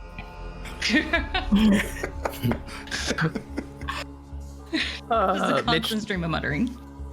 Mitch Dahl is looking at Odin and thinking, well, I headbutted Thor. If I need to, I could probably headbutt Odin as well and aim for the other eye. But I'm just gonna let this one play out. If I need to, I'll step in with a headbutt. But like, they got this. Van is watching intently, but also deciding to start eating those provisions given by the Valkyrie. I want you to roll an investigation check. Oh boy.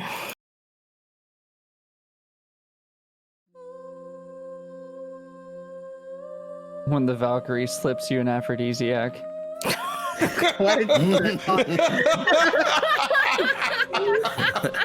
That is 8.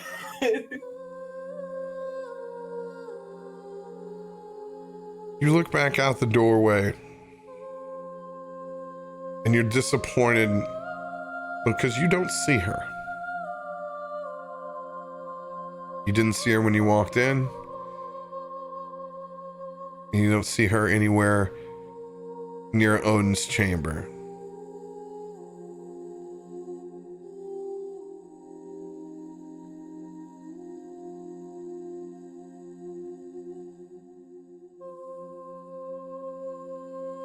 So just cheese and friendship. That is how you plan to defeat the aspect of the beast prophesies to kill me. Truly do need help. You always did, Oswald. But I don't blame you. I would seek any advantage that I could get as well.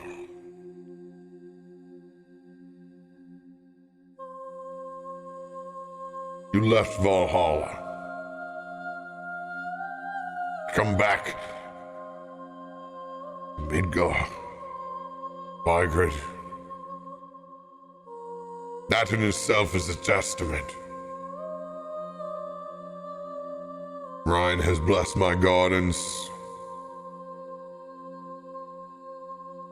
I'm apt to give you the strength. But you'll need everything for this measure. And I do mean everything.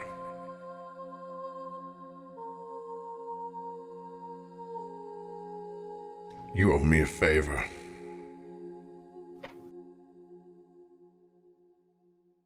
You're going to have to earn this just as much as me. There's a dwarf held in our prisons.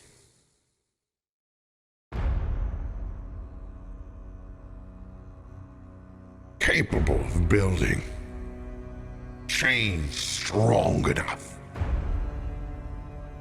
to hold Fenrir at bay.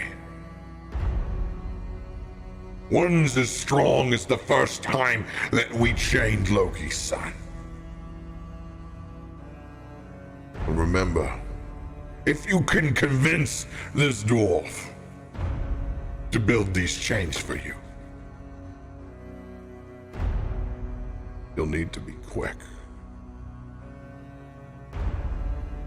Or else you might lose a hand or worse as well.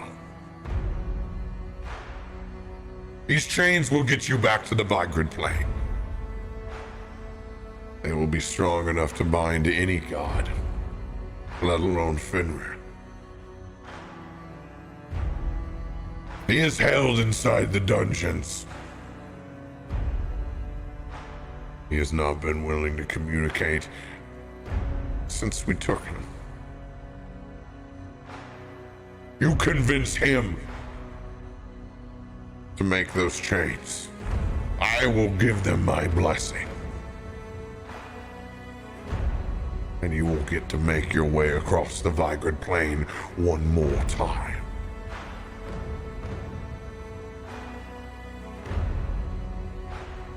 as those vines wrap down and curl out from those raven's toes, revealing as it kind of parts this root-covered structure of a doorway that opens up as ravens scatter,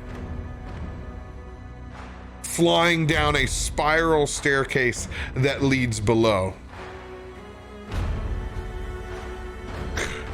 Good luck, my champions. You'll need it. Thank you, Odin. Thank you very much indeed. Just nods.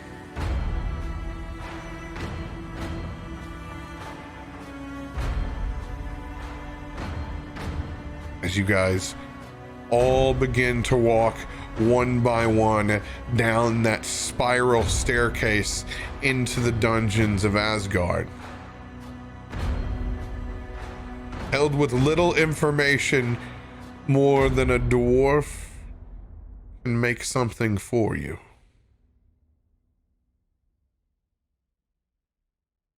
The first thing that you notice as you go through the stocks,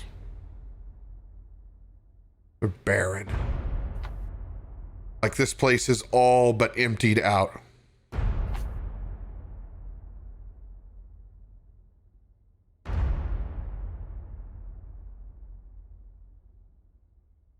Strange.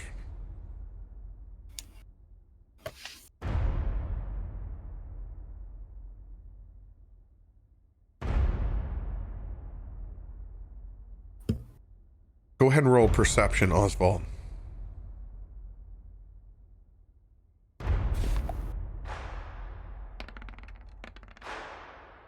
12 plus 0. 12. As you and Ryan in his raven form stalk in front of these empty cages.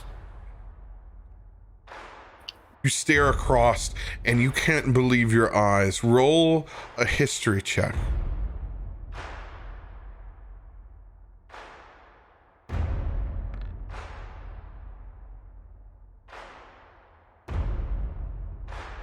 $11.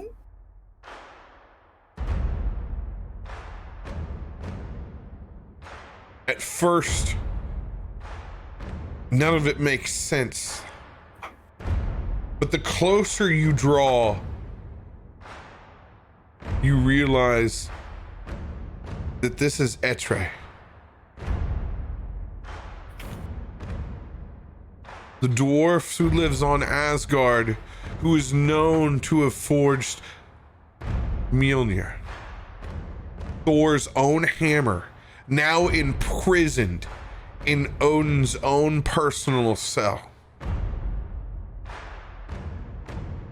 As the rest of you draw near, you too notice this legendary crafter is actually bound in chains himself in Odin's own personal prison. Something that you didn't think you would ever find. His head is just down, looking long red hair and grizzled beard. Worse for wear, but still very a physical presence. Pauper clothing, chained back against the wall.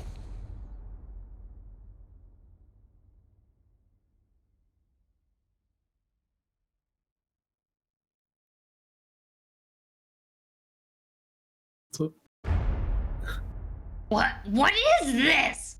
Why is he why she's gonna get down into it close to his face. Why are you chained down here? She's gonna try to kind of dust him off a little bit. Are you all right? He's actually inside of a cell, so you'll have to stick your hands through though and still accomplish your goal. Yeah. I'm gonna try to reach through. Long bony arms.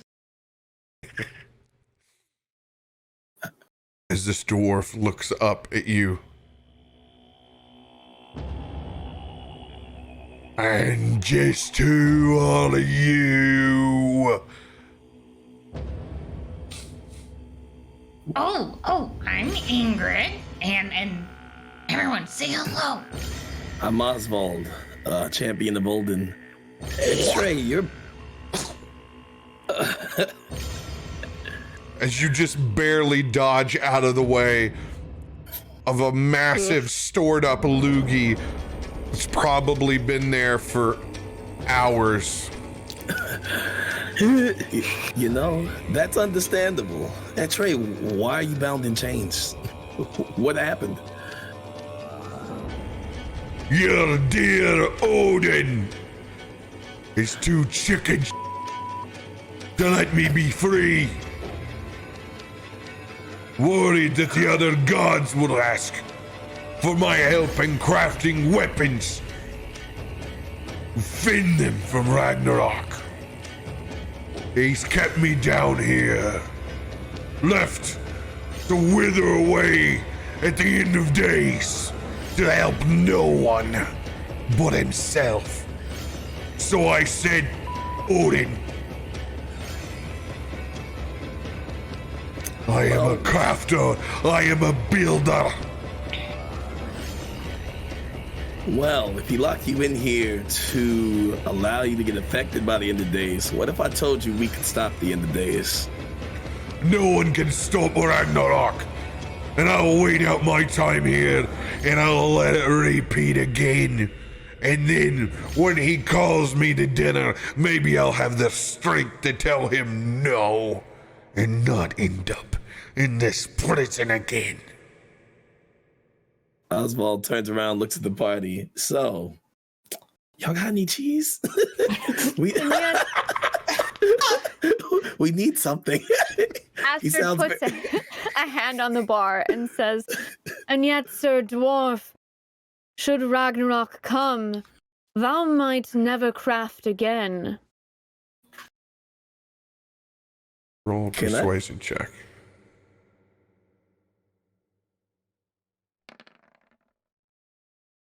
+6, so 12.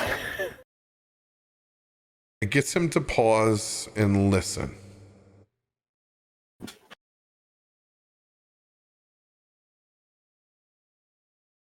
Oswald, you were saying something? Can I get an insight check, see if he's telling the full story? Oh, absolutely. Go ahead and roll that bad boy.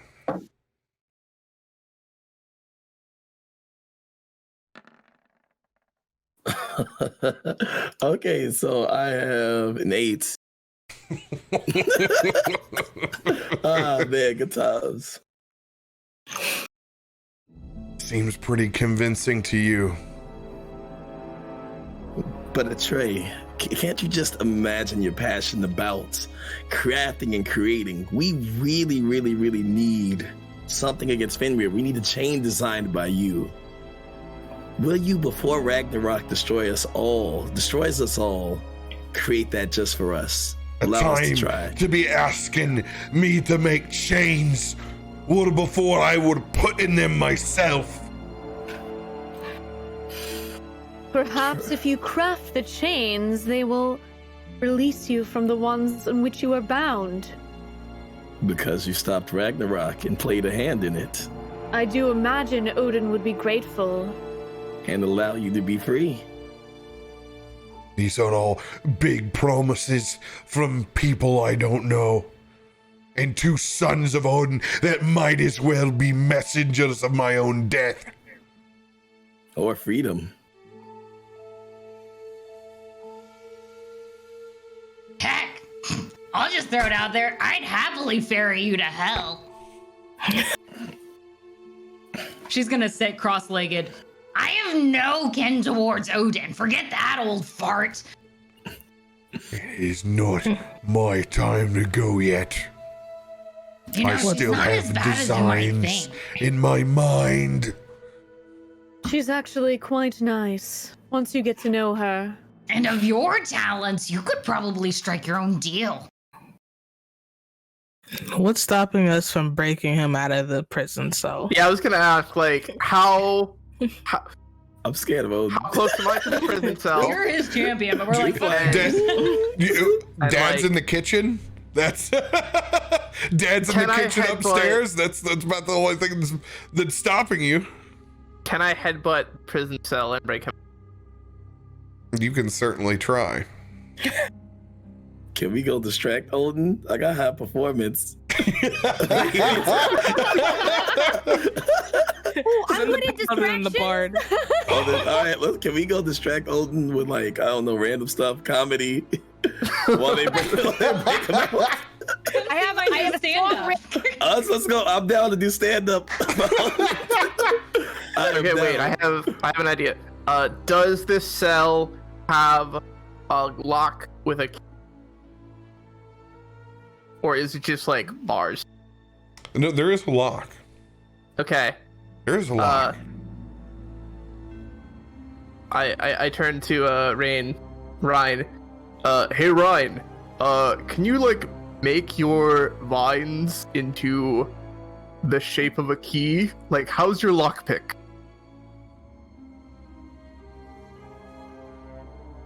Kill a bird. I do that thing that birds do, where they just kind of look at you and twist and contort their head and blink. All right, we're gonna go with no. Why are you always a bird when we need you to do something useful? I have a question. Would using heat metal make the lock hot enough to melt? It's a damn good idea, isn't it? We'll just have to see. Astrid looks at her party members. Well, should we break him out? And she looks at the dwarf. Would that be enough to get you to create the chains that we need? If you free me, I will make your chains. You have to pinky promise. I was about to say, what do you swear on? And give us a strand of your hair. Why? That's how promises are made. Does nobody else know this? So can I use zone of It's truth true. on them? It's true, and I hold up like the arm that has like the 3 bands of hair around it. Like, I have 3 promises from Ingrid. Fine. This is how it works. He spins his neck, but you'll have to take it from here, as he reveals one large mole that has a 7-inch strand of hair protruding from it. Oh. You know, the most unique are the most precious. Give me here. So, She does not care. She's all about it. So I am just kind of like sitting while all of this very odd negotiation is happening. And I'm gonna compel him with compulsion. Compel. I believe that's just a wisdom saving throw for him. Just There saving you throw. are. Yep. Wisdom saving throw. I just can't compel them to move into an obviously deadly hazard. Wisdom saving throw. They have a +6. Oh. 23. Can I use zone of truth? It's a wisdom, I think, with no charisma saving throw for 15. To ask him, hey, if we break you out, will you create this chain? And I agreed. And then you started casting magic on me. As if Sorry. you didn't believe me. It's the Odin in me, I'm sorry. So, And I crafted Mjolnir for this ungrateful family. well, No, looks no, like you that- were And clearly then slugging. when No, you Ragnarok comes, that's Shoot. no love She's for gonna that. try to shoo Rain away. Could it? No. They're clearly, fans of Odin, but the majority of us are not.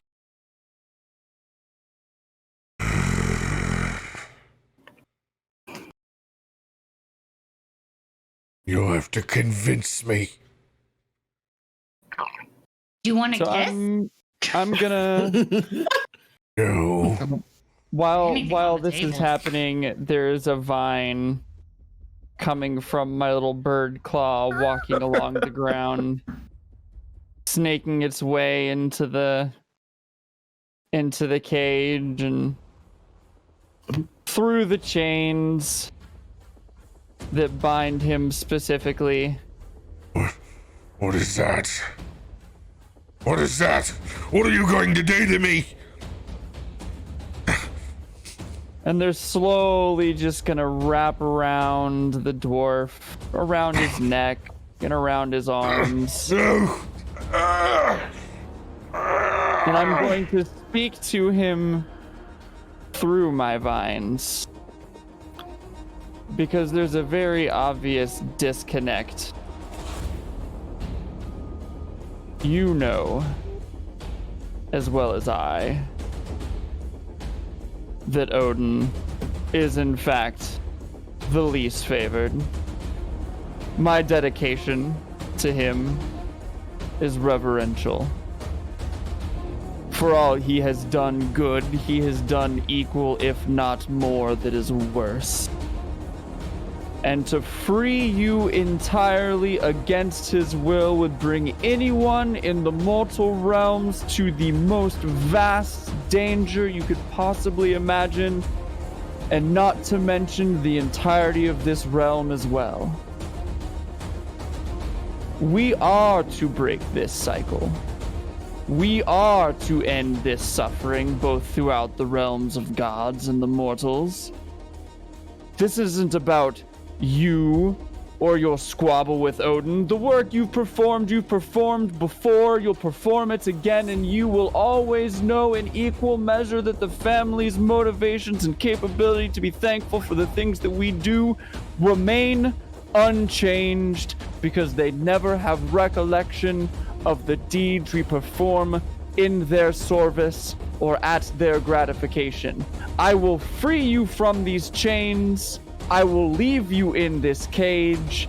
How you choose to or choose not to visit the wrath of Odin upon your loved ones in the mortal planes is up to you, but these chains, you know as well as all else, must be crafted without fail. Roll a survival check.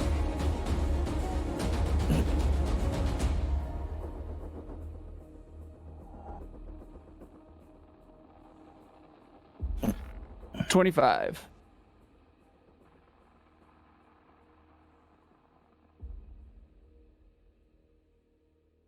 Looking back,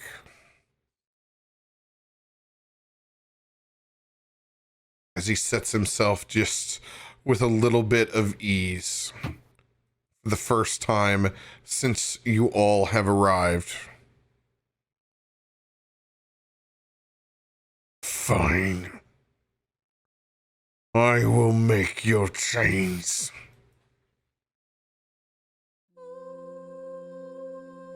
And I'll use the It is vine to inevitable. pop the chains. Just like Ragnarok. Inevitable.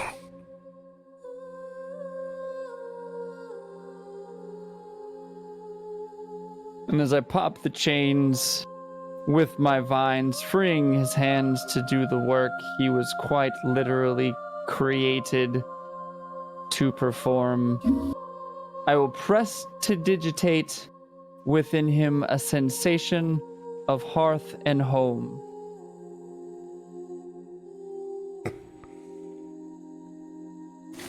Going for the creature comforts, are you? And in the end of days, we'll all die the same. As he rolls up his sleeves, as you can see that dust, soot, and general stuck in prison demeanor wash away from him. There's just a look of determination as Oswald and Rune get his hammer and anvil. And he begins crafting the chains that you need from his own chains.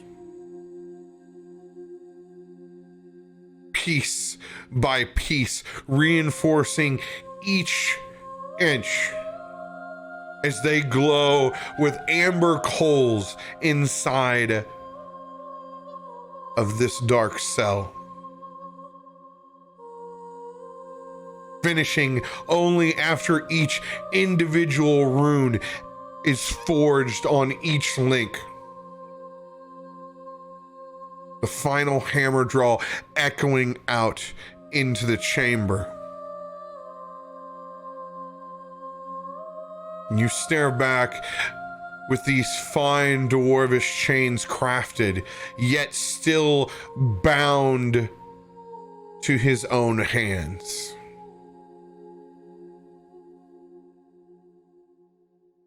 Looks like you're going to have to take me on loan,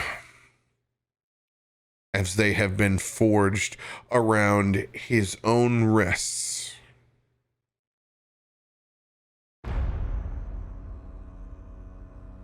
Oswald looks at the paw. Sorry. Odin's sons want these chains.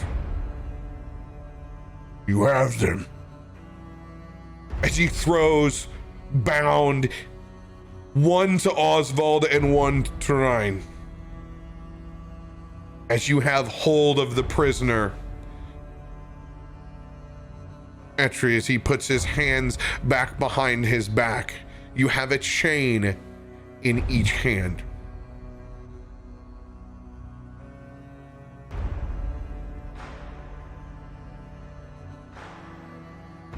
Well, I mean, it's in my beak. Oh, yeah, in your beak. Sorry, So- I forgot you spoke through the vines. So we didn't hear any of that, did we? On that No, part? you- 'Cause he spoke through. You didn't hear his side, but you've heard his demeanor change. So Oswald, you have both of the chains right now. So holding both of the chains and then tied to a tray, right? Yeah, his hands are back behind him. Oswald looks Yes, at ma'am. Rain in astonishment. I have no idea what you just did with those vines, but please teach me. Why is the chain created on him? It looks like the party. We might have to break him out. Should we just take him to Olden and say separate this, or how do y'all want to proceed? It's right. Look, it's right. You sure you want to come with us, bound to these chains we need? Because we're taking these chains right to Olden to bless. When we get to Fenry, these chains are yours. But we have to bless them first, and that means taking you to Olden. That's the deal. I'm your prisoner. And if he can't deal with that, maybe he'll have to take on the real Fenry himself without these chains. Oswald sighs and says, I'm going to die again. All right. How are we going to break this lock? Any ideas, suggestions, anyone? Oh, are we talking about the locks for the actual Like prison? the prison, or is it broken? Just to make sure. So I'm gonna go fly ahead and go back to Odin. I like Please it. describe the lock that is on the cell. Is I it was like gonna a try to padlock, keep metal. or is it like built I'll- into the door? I could channel like divine sense items and stuff, I believe, to help out. All If of you guys- things will be of assistance. As you guys stare at this lock, Astrid, you actually heating it up. Mitchell, you thinking about using your own brute force. Actually, I had another idea. What do you think? Can I like channel lightning through one of my axes, like touch it into the lock, and break it after it's superheated? In a lightning brute force. Probably better so that you don't take damage from the heat metal. Fine. So, the DC to open this lock is 20. Astrid, as you begin casting your spell, making this lock of Odin malleable, as it's literally 2 empty trees that sprout up with 2 ravens that clinch and make this lock over the top. It begins to heat up in a stark red. That will lower the DC to 18. Mitchell, I need you to roll to hit this bad boy with Thor's blessing. You will have advantage on this axe swing.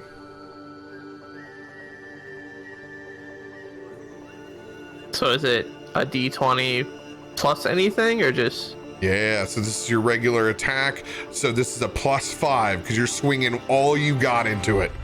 All right, let's do it.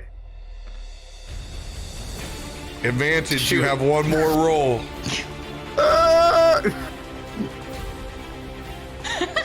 Wait, Double shoot. okay, I mean, it's technically better. Does he still have the bardic inspiration from me from He combat? Or does does that clear? have the bardic inspiration of that 1d10. You are at 11 right now. Ooh. That's pretty close.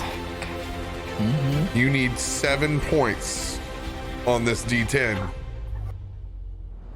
Do it.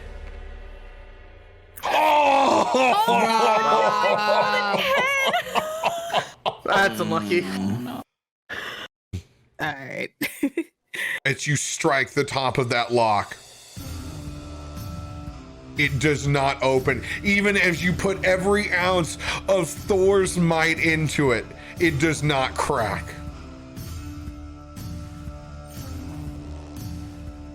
Can I command objects to open? Can I just say something like unlock with command? Or is that only people, creatures? That one's on humanoids. There is a spell, but no one ever takes it. Oh, There's okay. a spell in 5e, but nobody ever takes it.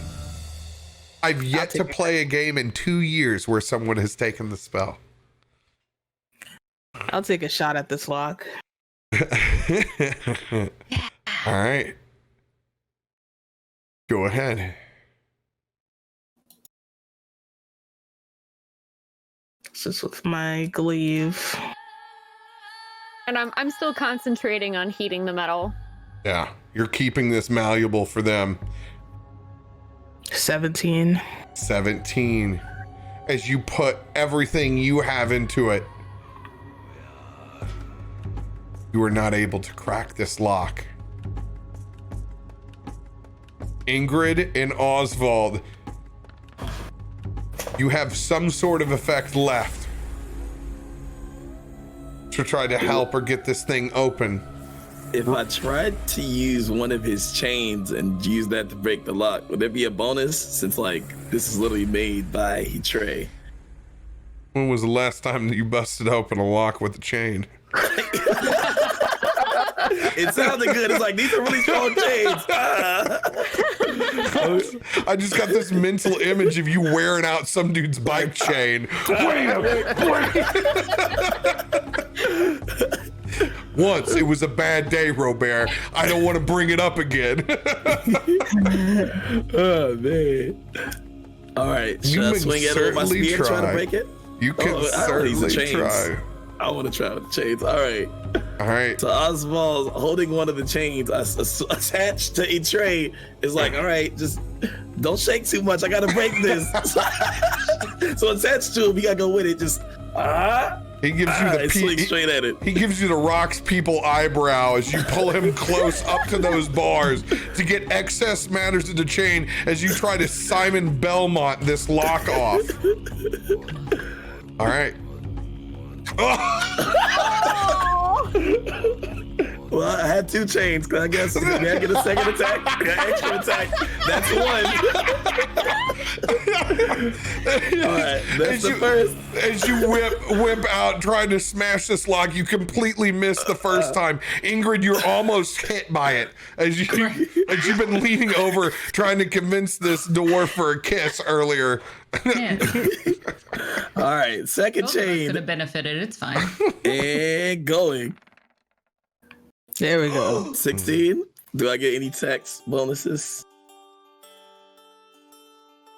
Roll a 1d4.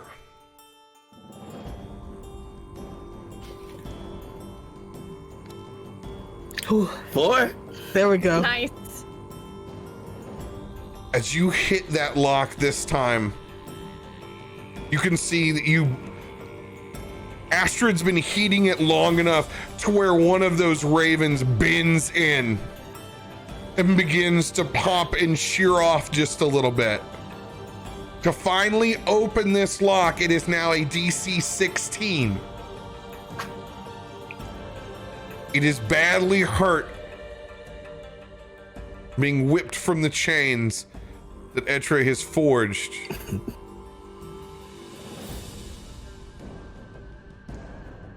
What are you going to try, Ingrid? Could I, playing with, science and messing with temperature, quickly try to freeze it with chill touch? Oh, absolutely. Perfect. We're just gonna mess with it. I know this works like. Okay. I don't know if this actually What's works the for metal. I'm damage? not good What's at your that. damage? It does. So this will It be does. 2d8 of damage. 2d8. Add an extra third dice. The fact that this is already hot to the touch. Extreme science! You need to roll 16 or higher with damage, and the God. lock will pop open. The cycle of temperature. This is not very. No! That's 8 points. I got half of it. Oh! Science sucks. She didn't go to school long enough. And you're just not able to pop this thing off, as it is now all nasty, warped, bended, but still holding on somehow. Astrid, you're still just giving this thing hell. It's starting to like mush together a little bit. You're like, no. It's like kind of binding up on itself. Upstairs, Ryan. So I'm Odin's back still in, up gazing at the galaxies above. Yeah. So I'm gonna go sit close, reverently close enough because we are familiar with one another just through the ages. Familiar with both my exploits, both in his name and in the name of the Pantheon, and Our fathers played bocce ball. yeah. Our fathers played bocce ball, and we make fun of Thor when he does stupid stuff. Indeed. I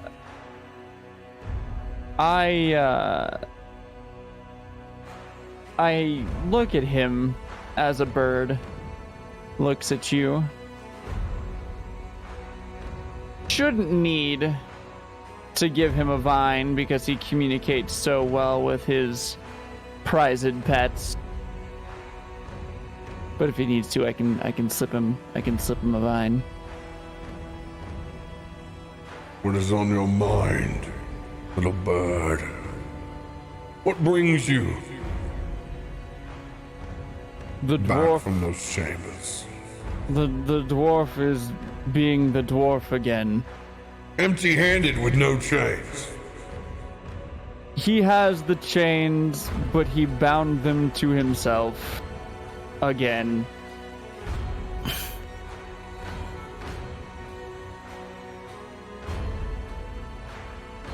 Clever. Clever indeed. He's a pain in the ass, but fun to watch to see what he does new. As he steps out of speaking in your head. That's why he is the threat that he is.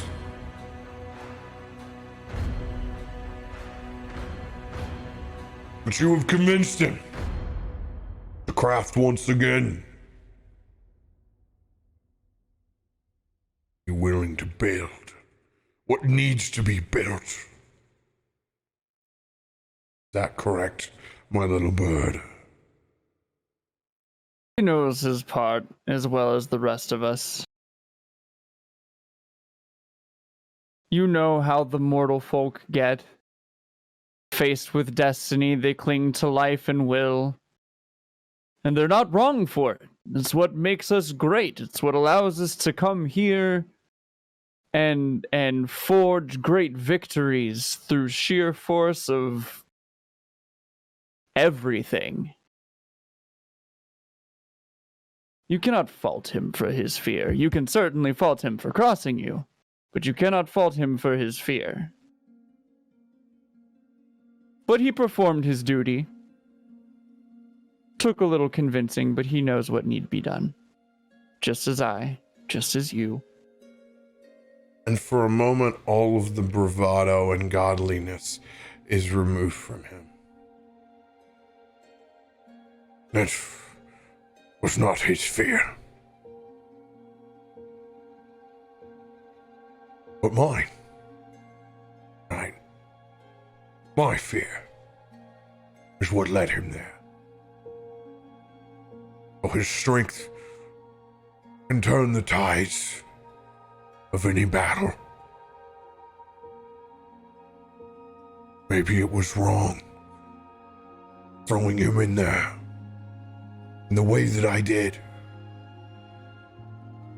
But it was for the greater good. We couldn't let him building weapons for Loki.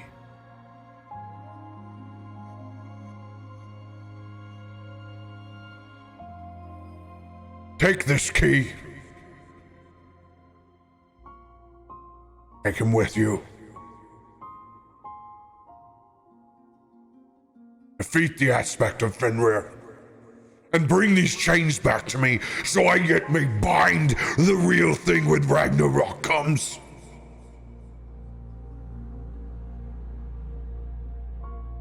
I will. Hands you a single skeleton key.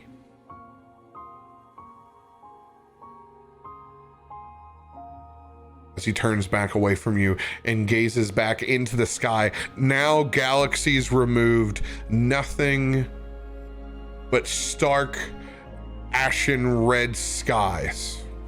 As you can feel literally the temperature in the room raise. As you can see images of the world on fire.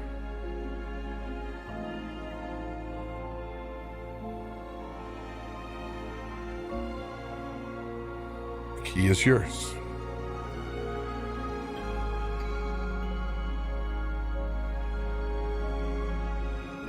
I'll return to the dungeons with key in hand, mouth. Key in mouth.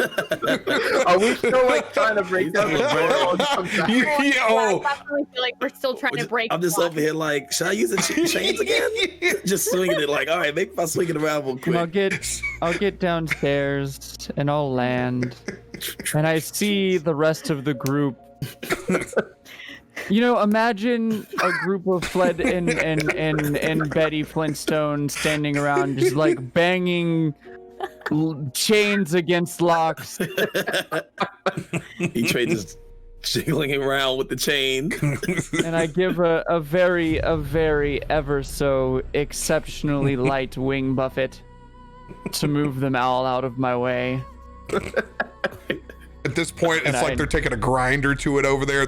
There's some sparks arcing up. Astrid is still gone all in. At this point, it's almost melted down into a solid nugget. She's kind of like, up on it, holding on to it, both of her legs like up on the lock. And I kind of like burtle my way up, and you know, my wings are there, and I poke my beak and wait for... merely close, that skeleton key begins to float from your beak down, and almost like Ragnarok itself right now, as the key floats towards it, it begins to turn back time as that lock restores itself completely into its former glory. Key inserting itself, the two ravens parting and literally flying off into astral dust. As the rest of it drops form and does the same, that great easing open, unlocking the pathway to take X-ray with you. You know, Ryan, that key was a good idea. Next time we should try communicating to Odin. I should talk to my god more often. I guess he's okay sometimes. Forgive me if you hear me. I'm just gonna give a little raven caw. Kind of look at him kind of funny. Astrid shrugs and takes a piece of cheese out of her bag and starts eating it.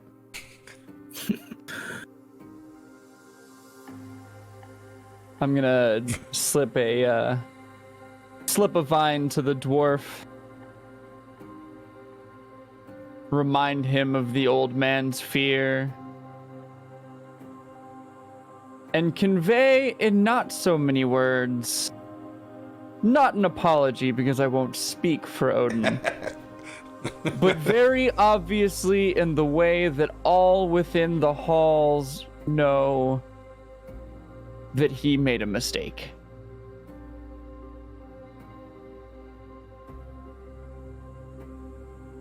As the dwarf,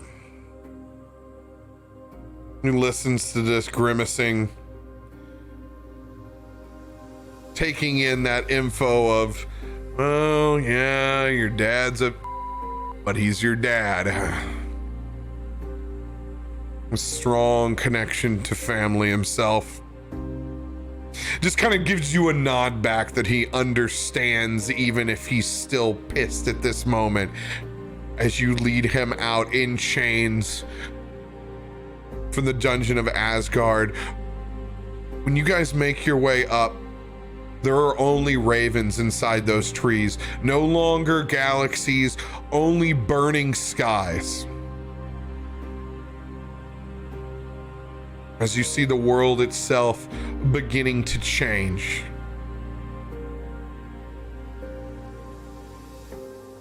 Low on your provisions.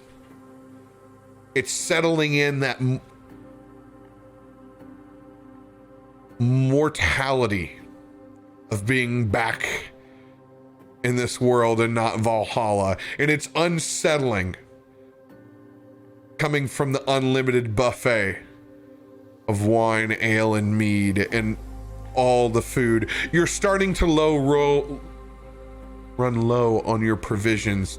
Thoughts of not having enough cheese through your next battle begin to creep into your head. Van, I need you to roll another investigation check as you're walking around, trying to see if she's there.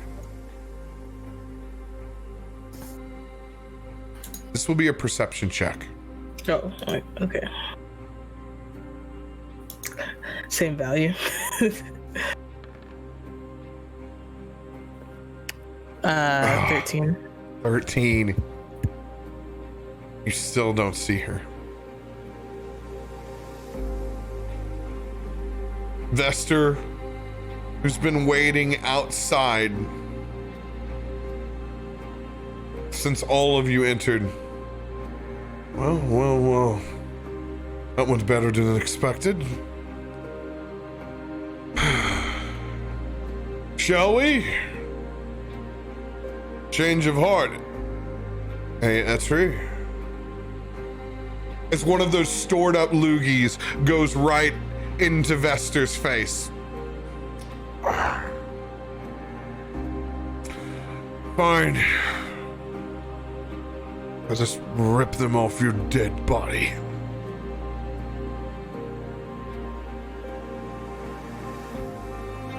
To the Bifrost Gate, shall we? We have a date with Fenrir. And as you can see, Ragnarok grows closer. As you guys march through the palisade, if there's any conversations that you want to have before you get back onto that Viking vessel, and now is the time to have them.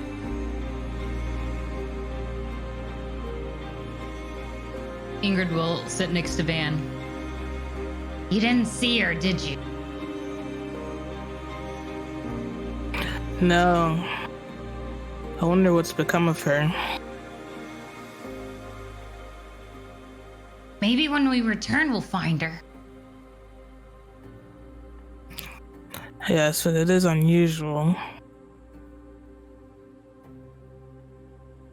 Were you close with her? She's the one that brought me to Valhalla. Oh. Next time, make sure I help, okay?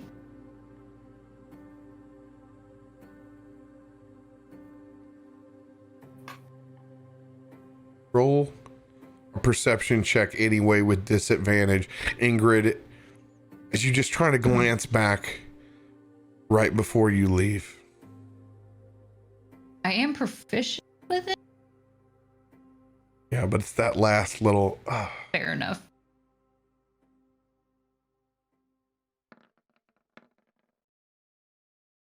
That would be a 19. 19.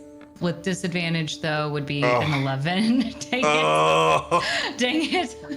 so close. You guys load back up onto your raiding boat. These chains will work. Champions, are you ready? Fenrir will be like a beast that you have never encountered before.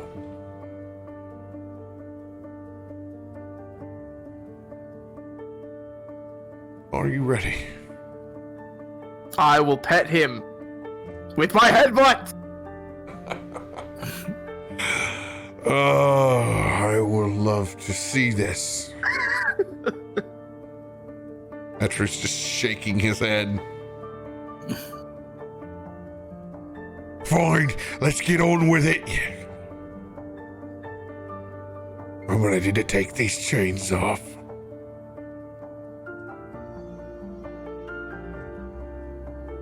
As you guys load up, taking off once again, powering that Bifrost gate with this godly vestige that he has created before you.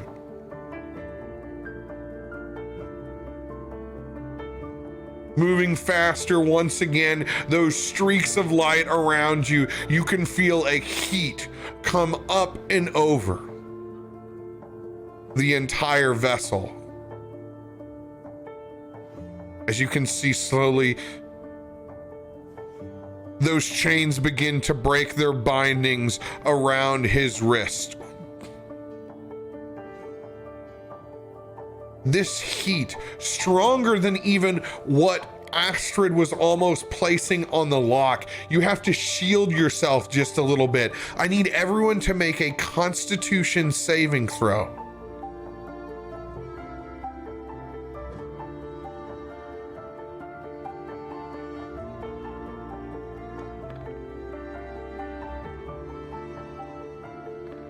Oh God, the rough 8, 3, 17, Spoonee, you'll succeed.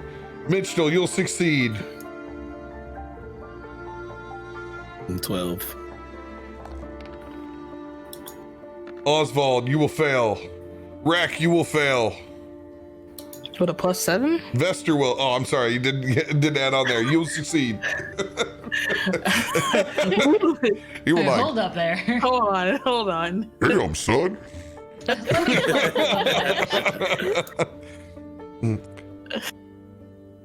everyone who fails, you take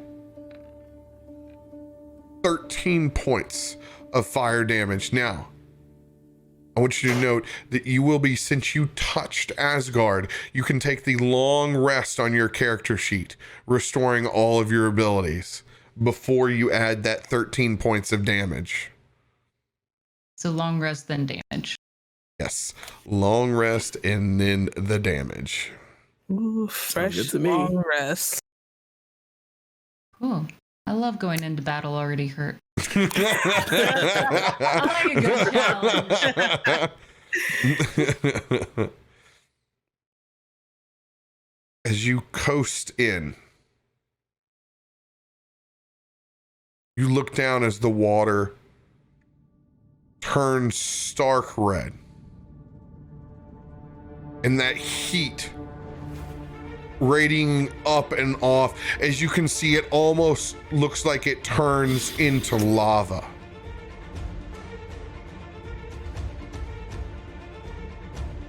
Can I be playing my lute and singing something on the way there? Absolutely. I wrote a song. I'm sure that's not surprising by now. What? The bard wrote a song? Gasp. Surprised. I am shocked. And not just because I'm a champion of Thor. Astrid is going to use minor illusion while she sings so that it sounds like her voice is echoing and reverbing. Onward in our journey, sword and axe is sturdy. We will bind Loki's son, persistent in our work till it is done. You inspire the entire group this time. Making your way into battle, I'm going to give everyone a 1d6 from Astrid's songs as they fill your heart as the heat from this area begins to soak in. Sorry.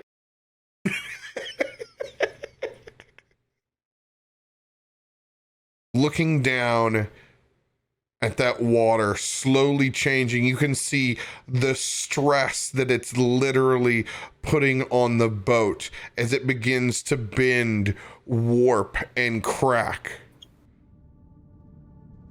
beneath you.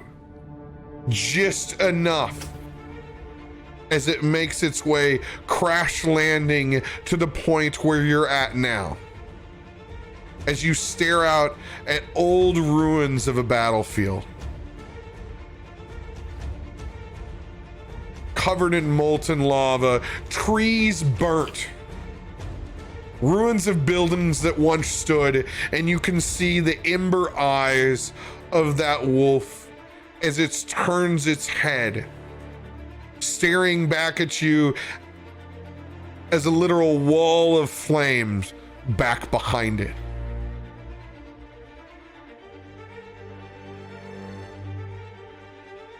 So this is the hellscape that you brought me to. A Vigrid plane that's been destroyed by Fenrir. He throws both of these chains down.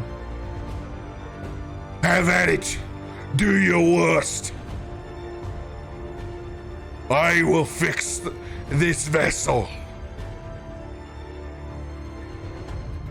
So, there's an extra added mechanic inside of this piece of combat.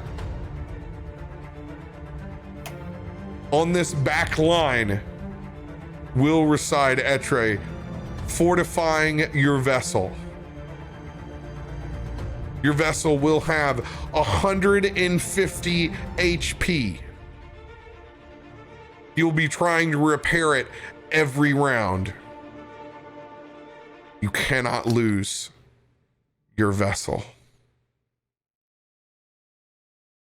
Otherwise, getting back home will be impossible. Whereabouts is the vessel? I'm grabbing a token for it right now because it's not on my sheet. That's gonna be fun. Well. You guys have time sitting back here to both RP and take care of any battle provisions that you need to. Okay, so this water is actually lava now, right? It is actually lava now. Nope. Ain't walking on that. Do we have to pick up the chains to take them over there? Oh, yes. Okay. Oh man. Okay. Oh, yes. Can the vessel go on the lava? No, it's currently down for repairs. You have to get there with your own means. Okay. And should I have taken a long rest in between the time of there and here? Yeah, go ahead and mark your long rest. If you failed on the Constitution save, you would have taken 13 points. I did not fail. Cool. Then you take none. So the vessel is back here in the back where we're at right now, right? Yep, I'm just about to plant that sucker. Okay. Yeah, you want to let me play? You want to let me cast Gesh? I mean, you can certainly try. I mean, come on. Fenrir's a rage beast. He can't have a wisdom modifier that's too particularly good, right? No, it's not bad. It's not bad at all. Really? It's a dog. There are aspects A big dog. of the gods. You do have a 1d6 that might help a little. Oh no, it's a flat like whiz check for them. Okay. What if, however, Oh, hang on. That's my little baby ship. Where's my full-on Viking longboat? It's just a baby. It's like Not got oars on it. bathtub boat. It's bigger on the end of I it. noticed it. I thought it was like a splinter. It's a sweet boat. That's a Little boat. ship. Oh. It's so We fun literally all times. just sat on each other's laps. Like that's how we got there. Scooty Puff Jr. Oh,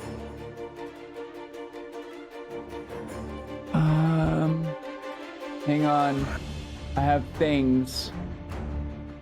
Need to find it.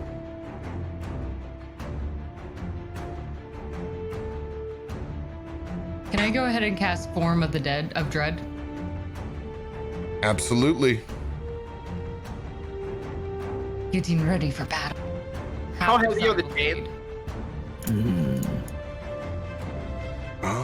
Now I know why.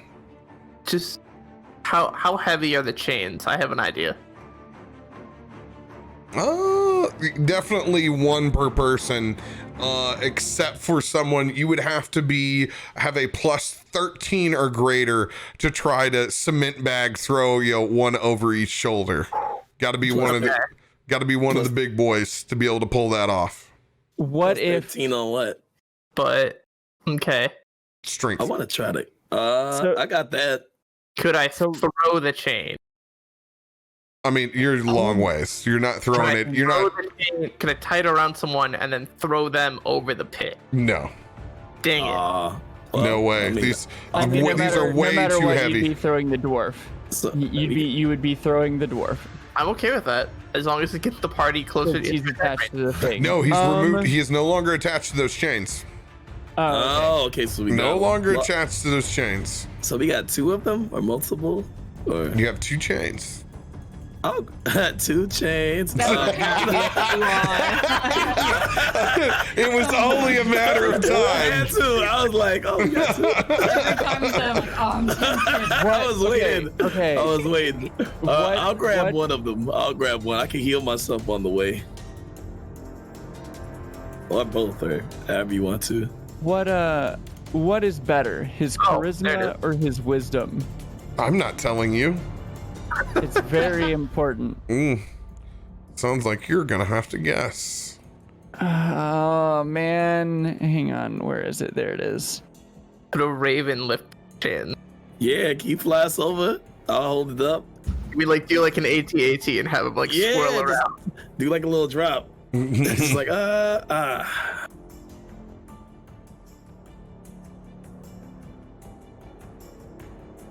determines the DC for those saving throws, Robert? Like, could I theoretically cast a 9th level planar binding? You have a really good idea as me a DM in this situation that I'm going to try to you at any chance on this spell in dramatic fashion. Listen, you can't. No, I am clever and smart and you can gosh dang it, people like me. You can make one hell of a poker hand, but at the end of the day, I have a stacked deck. I am gonna stop. Look, Mr. I am Deck of Things. I am all about successes, creating an effect that does something significant. But as far as shutting down the entire piece, you highly doubt it.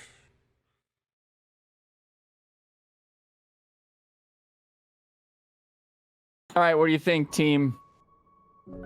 Charisma or wisdom? Is he stupid or is he ugly? It's very important. He's very ugly. Have you seen him? No one would want to pet that dog. Listen, he's a dog. Like, you can't just say that about a dog. You're right. I'm sorry. All dogs are good dogs. People like you exist, Mitch. All dogs are good dogs. I'm sorry. I have to second. All dogs are good dogs. Can we just All try dogs to are like? good dogs, but I feel like he might still have lower charisma because he is still basically he's the son of a god. So you'd figure that would mean he's fairly wise by default. He's old. You're right. Cool. Dope. Then I'm going to. I will after setting my Futark circle. Specifically, where'd you put the boat? It's All important to the see way on the back there's line. the boat. 145, 140, 130, not there. Cool. I'm gonna put our Futark circle roundabout yins on that little peninsula right in front of us. I can mark those things for you.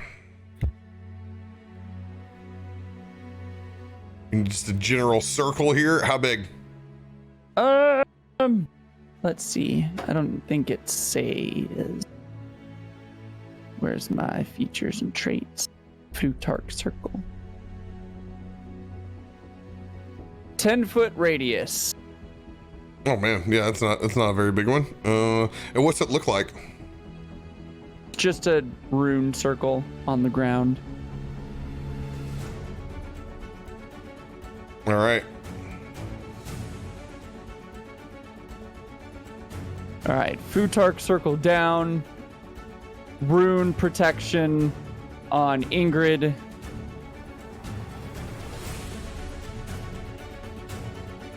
I'm gonna give you control of this 10 foot by 10 foot. Dope. Boom. Place it where you need be. Gonna hang out right there.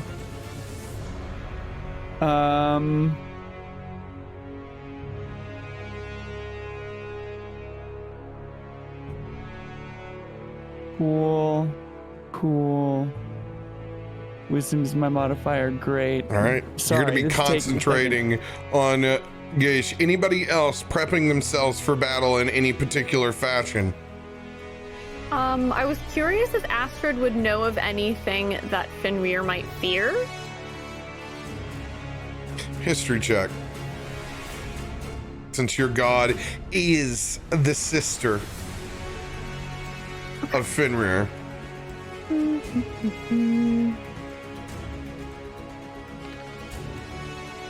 9. 9. Well, you know, in particular, the last time they tried to chain him up, he took off Tyr's hand. Does not like to be bound and wants to roam free.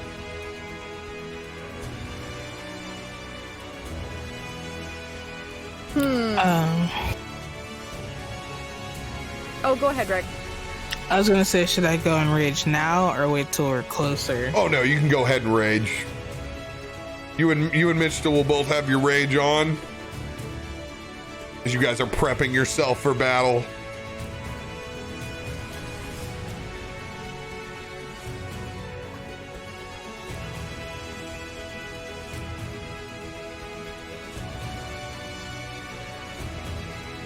Oswald and Rune, both of you will have Odin's blessing. You guys have a clear foresight into this battle ahead. As Odin took his own eye for wisdom into seeing into the future, so will you have Odin's eye. You have advantage on your first attack roll of each turn, whether that is melee, ranged, or spell.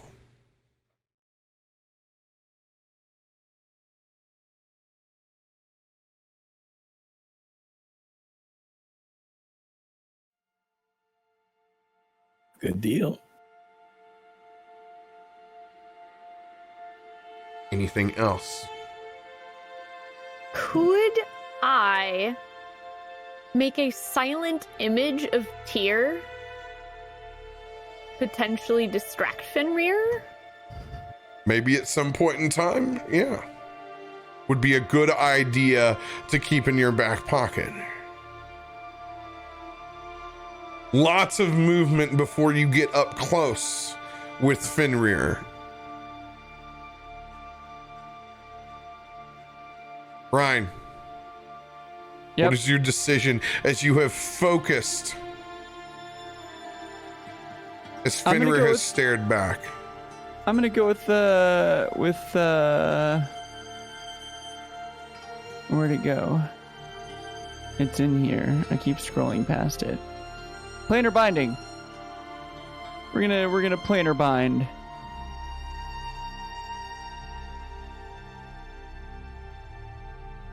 We're gonna hit him with some planar binding. I am particularly pissed as Tyr is the source of my dope rune goodies, and he took old buddy's hand. So I am particularly psychologically and mentally energized in my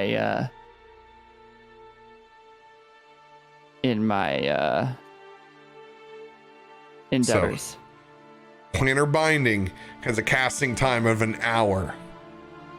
Unfortunately, I will not be able to grant that one for you. Dope. I have something I'm curious. Can I use? Then I can do Gesh then. 6 one, half dozen the other. We'll get to that. Oswald. Can I use Divine Sense? I mean, since there's such a big distance between us and him, maybe there's some traps or something that may affect us nearby. Can I use that preemptively? Yeah, go ahead. Roll for it. All right. I'd roll, let's see.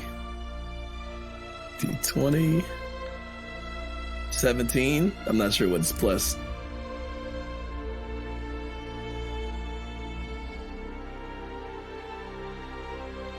Charisma modifier, I believe. So you can sense anything affected by the hollow spell or know the location of any celestial fiend or undead within 60 feet that may be behind total cover.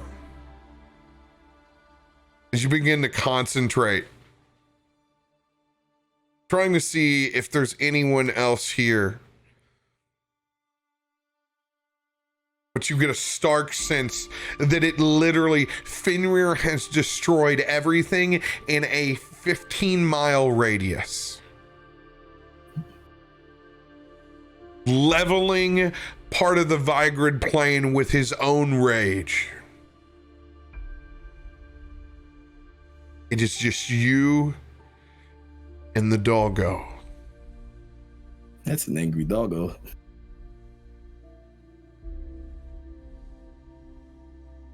I would like to point out dogs love cheese.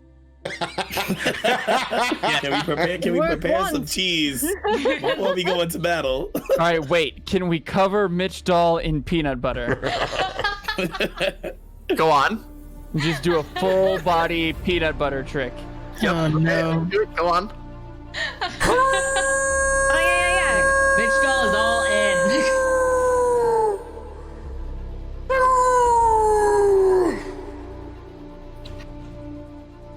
I think Fenrir likes peanut butter.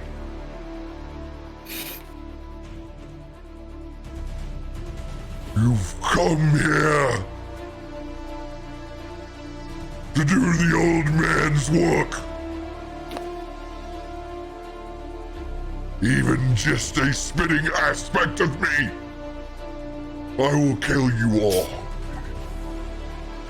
And when I am done, my full form will rip Odin's throat out. And I will chew on your bones till the end of days.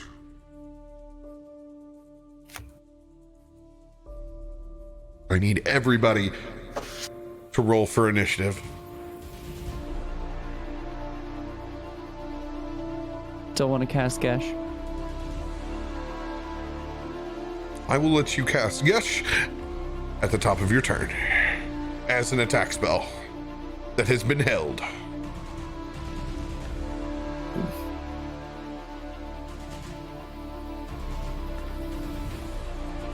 Oh. So I think I got 18. Mine's an 8.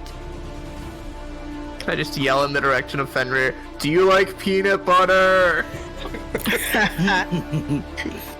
Who's a good boy? He's a good boy, it's you! Oswald, your number. 18. 18. Mitch. 8. Van. 18. Astrid. 19. Oh, that's not Astrid. Oh, yeah. I'm sorry. I mean, if you want to give me a 19.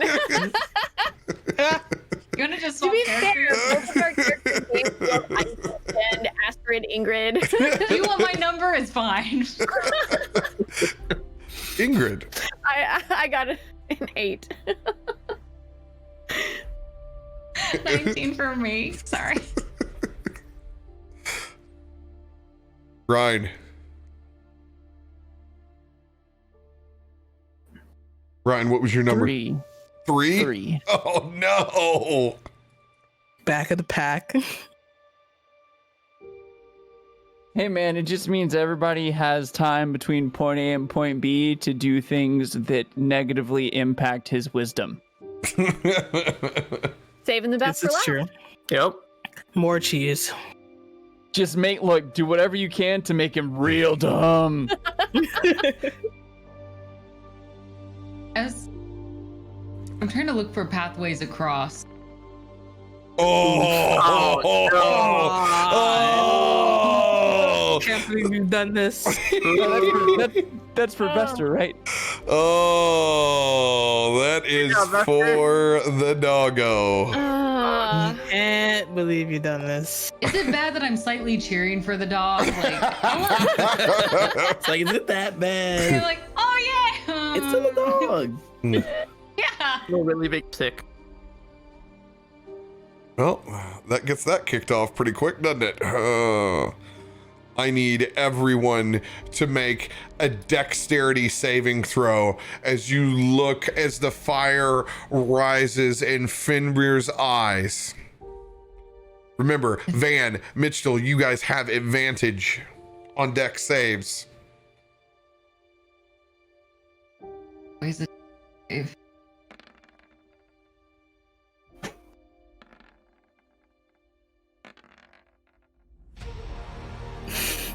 The countdown begins. This is a DC 20. Oh. Ooh. Boy, I only have 17 though. Well, we weren't rooting for the dog. 15, 14, 8, 6. The dog is winning. Wait, I'm gonna just try to use it. I had that D10 inspo from Astrid long ago. I'm gonna burn it. I don't want to get hit again. Oh, that's a really big fireball. Never mind. That's only gonna get me to a 17. Can I use the D6? Yes. Oh, that is quite a fireball. Oh well. Yeah, that's terrible. I'm gonna try to use my d6 too. I'm at 18. I'm so close. That puts me at 20. Do I have anything else? Right? I'm looking at all my skills.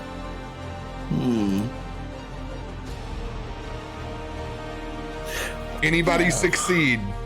Wait. Wait, does meeting? Okay. Do you play by rules of if you meet it, you succeed, or do you have to go over? No, you Wait, have to hit 20 or above.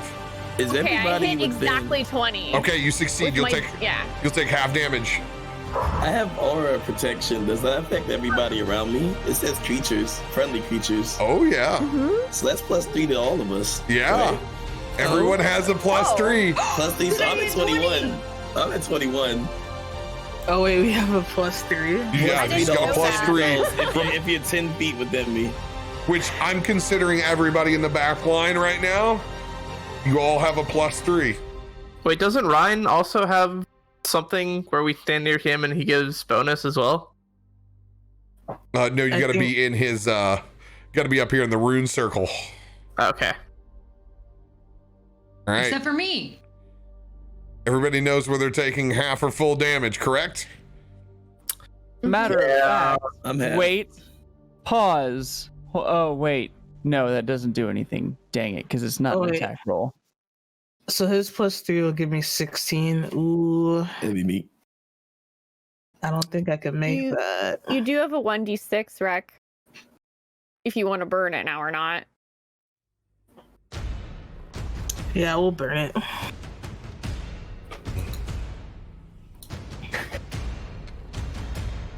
Oh. 19. Oh. Just blow that die over to a 4. So close. All right. This Oh, we're is rage. Sorry, we're in rage, right? yes, you are enraged, but this is fire damage. All right. Here it comes in. 12d6 on a 9th level fireball. Is counterspell impacted by spell sniper?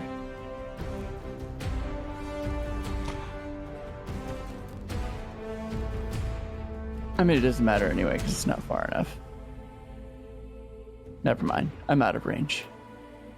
I would let you try.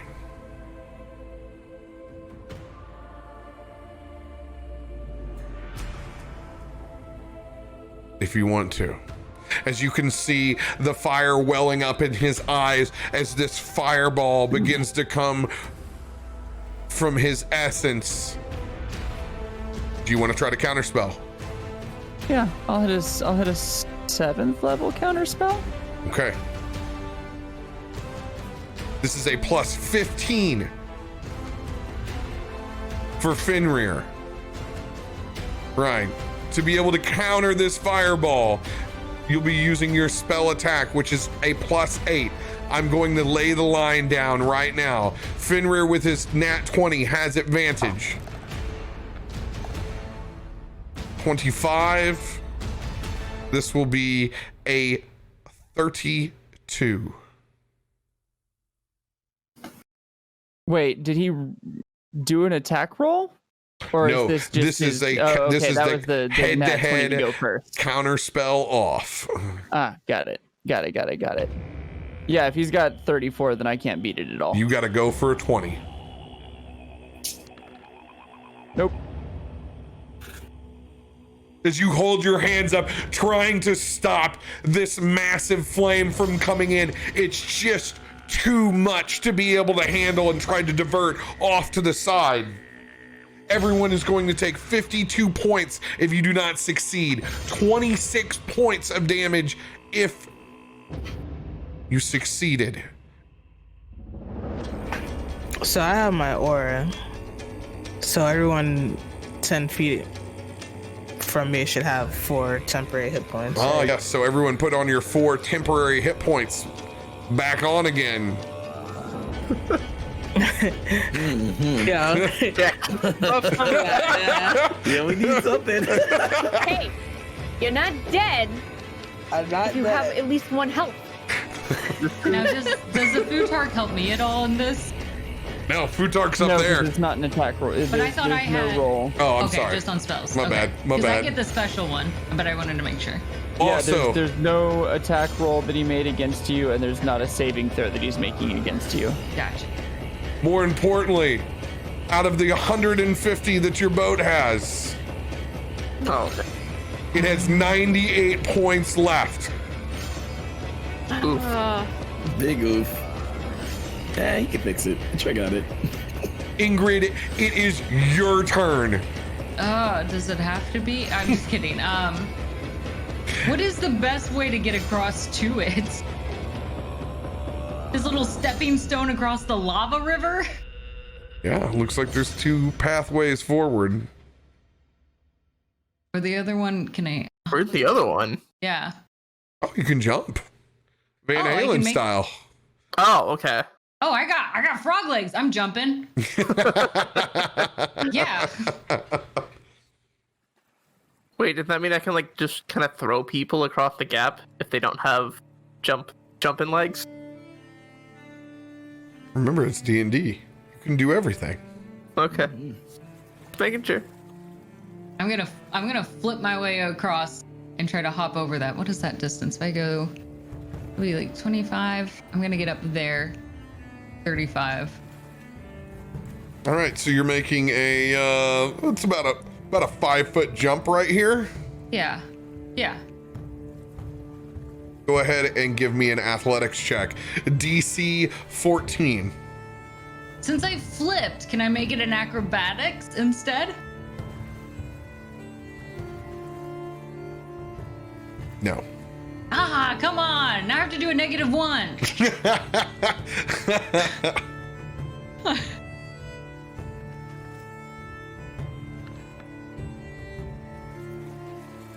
$14. Still strong enough with them frog legs to get yourself over and across. You can do so in style. She's gonna like teeter back for a second, have to lean forward. I've got it! I don't need help crossing this street. And she's gonna run forward. How close will that make us? This is close as I can get to him. Okay, we are 75 freaking feet away. He'll I forgot to move him forward as well. Oh, that's not a. That's. Yay, he's closer. Woo! Oh, thank goodness. All right.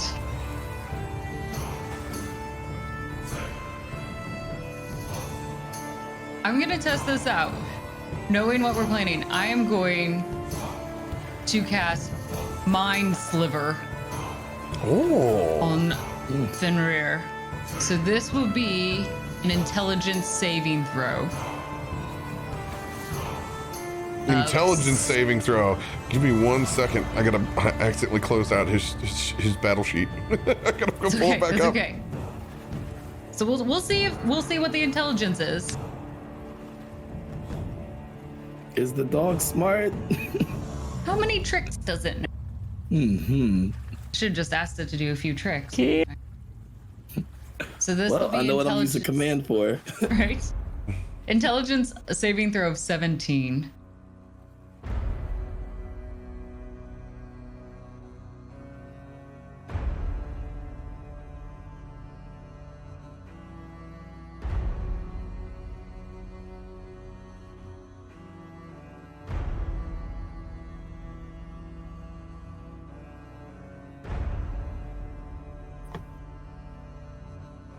And since I did transform, I need to actually roll for my health. So I'm gonna do. Since I get 18 points of.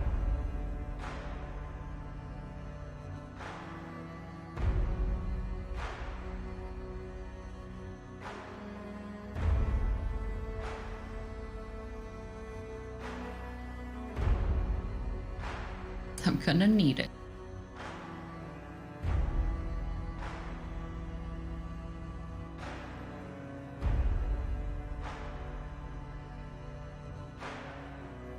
All right, I almost got it back up again. No sweat. Yeah, it's like 200%. I don't need that. Okay, there we go.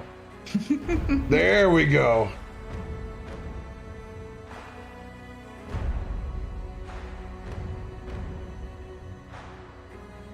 I'm gonna yell at it, bad dog! And to see if it disorients it. Okay, what save was this? Intelligence. Intelligence. This DC is 17. +4. Oh! Let's go. Let's go. Bad dog!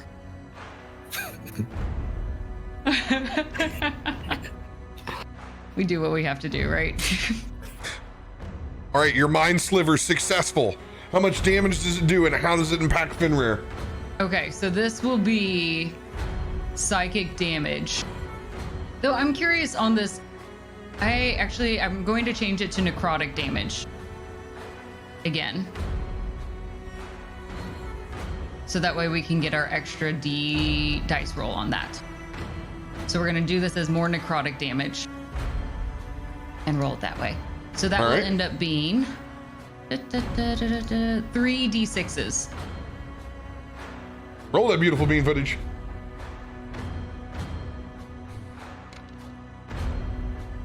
$12 points of necrotic damage. Unfortunately, it looks like the necrotic does no damage. Okay, that sucks. But at least we know. Sorry. He is immune to necrotic damage. Okay. Well, That's fine. That's fine.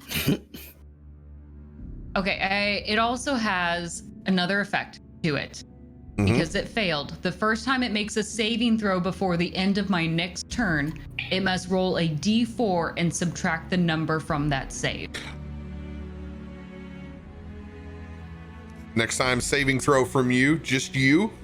Yeah, or no, it just said saving throw. Any saving throw. Got you. So they get -4? Yep. Yes. They'll roll a d4 and they'll subtract it. Okay. Hey, every point counts. You right. Bad dog, sit!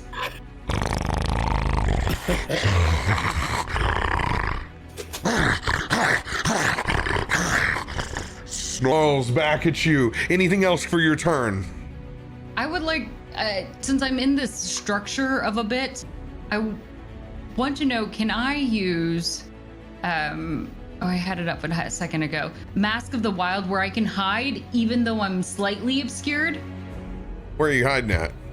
Just behind like this little. You gonna slink wall. down by that rock? Yeah, no, I'm definitely like, I am one with the wall. Sure, you can certainly try. Totally like Kronk. I'm doing my own theme music in my head. Does it give you a specific ability that aids you to it, or does it just say that you're able to do so? It just says you can attempt to hide even when you are lightly obscured. So I don't know what. Yeah, go ahead. Means. Roll a stealth. Okay, great. DC 18. Oh no. Oh, That's a 19! It's a 19!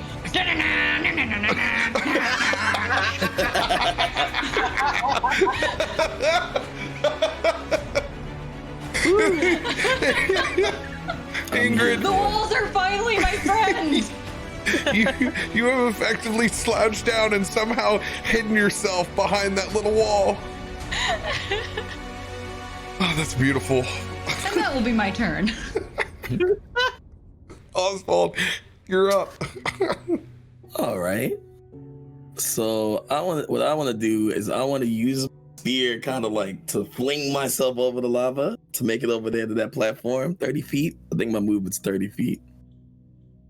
I don't know how to check how far movement is.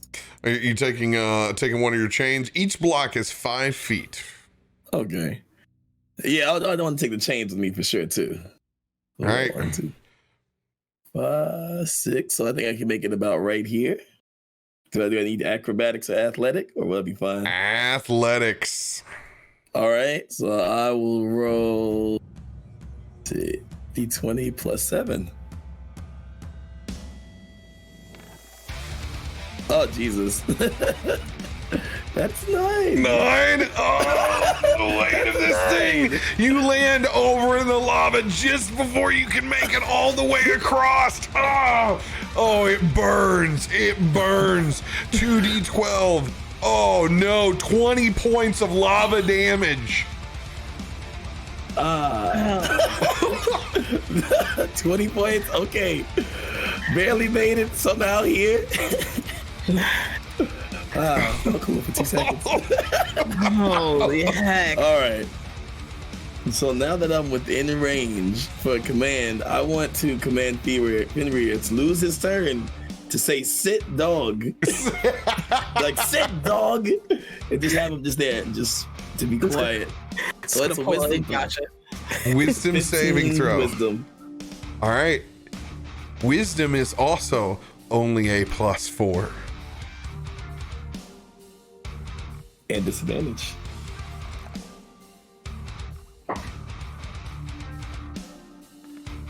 Oh, let's go. Let's go. There we go. 3 + 4. That is a 7.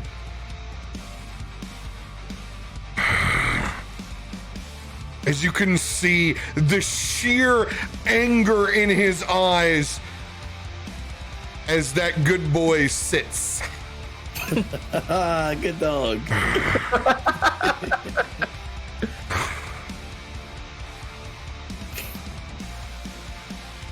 Anything else for your turn, Oswald? All I do is just look at him and say, he doesn't look like evil when he listens, you know?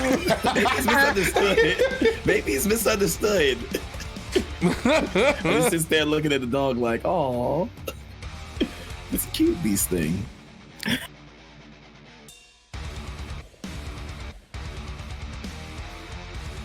All right. On that back line, Van, it is your turn. Well, I'm gonna try to hop across the lava too. You trying to pick up a chain as well? We only had 2 of them, right?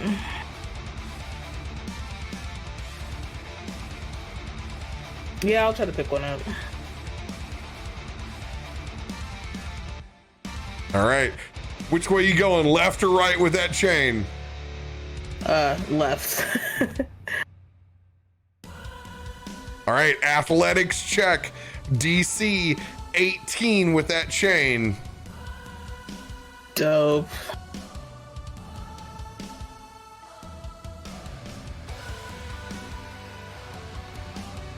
Oof. 10 plus. 3. No! Inspo? Oh, No. 13 is your number. You're going to take 5 plus 6, 11 points of fire damage. You two, just too much with this chain to get across unharmed.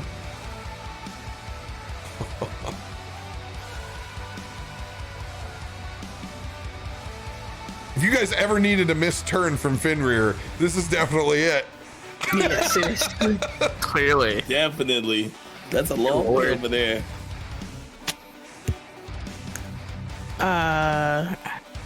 In order to keep my rage, though, I have to hit him. No, Don't you I? just took damage. Okay. Yeah, you either take damage or hit something, so you're good to go. And like I've always said in mine, you can just like, you can invigorate yourself. Like, I'm not a stickler on rage. You rage. Like, it's not a big deal. Sweet. Not a big deal in my games. Like, you could amp yourself up, you know, like you're back in the university days trying to slap yourself awake before a test. Just All right. Mitchell, it is your turn. Okay. Oh man.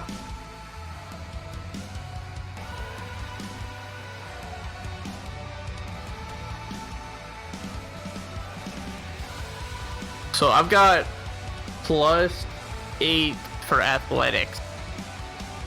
How long is my long jump? These are only 5 feet, so it's not too terrible if you're not encumbered to do so. I mean, I kind of want to like take the other path, like cut to the right, hopscotch across the rocks, like split the attention. But I'm also wondering if I could just like bit without landing in the lava. So this side is acrobatics. So this is kind of like the balancing beam act over here on this side. Okay, that's only +3, so that's not. Okay, let's not do that. It's important to know the rules so I can break them. Well,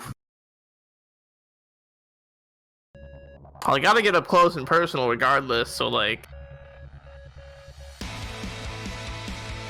Would I be able to get his face in one turn and still be able to attack, or is that too far? So, fun fact in my games, you can burn a point of exhaustion to be able to dash for free and still be able to use your action. It will cost you 1 point.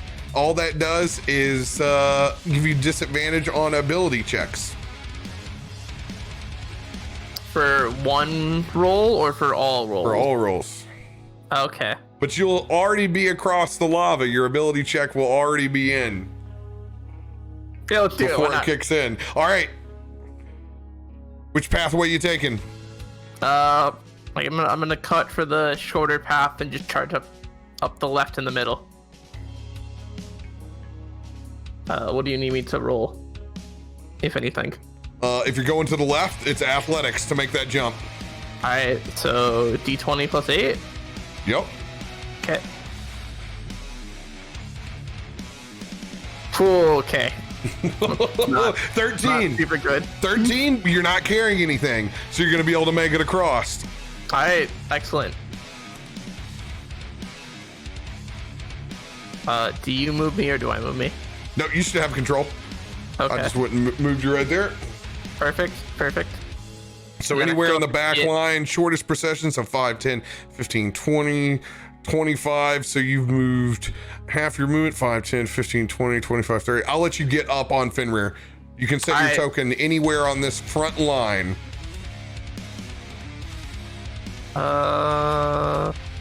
Good. Can I go like here-ish and just get him away from the direction of the boat? I can get you right here. All right, that'll work. And then I would like to attack the doggo. Go for it. Very, very tearfully attack the doggo.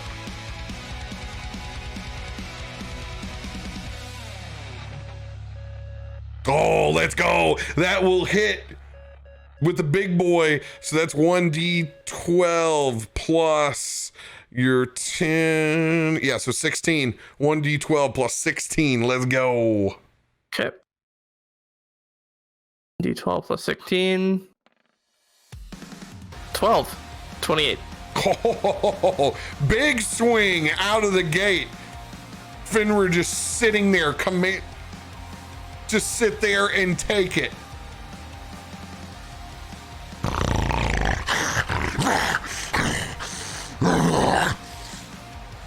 Go ahead.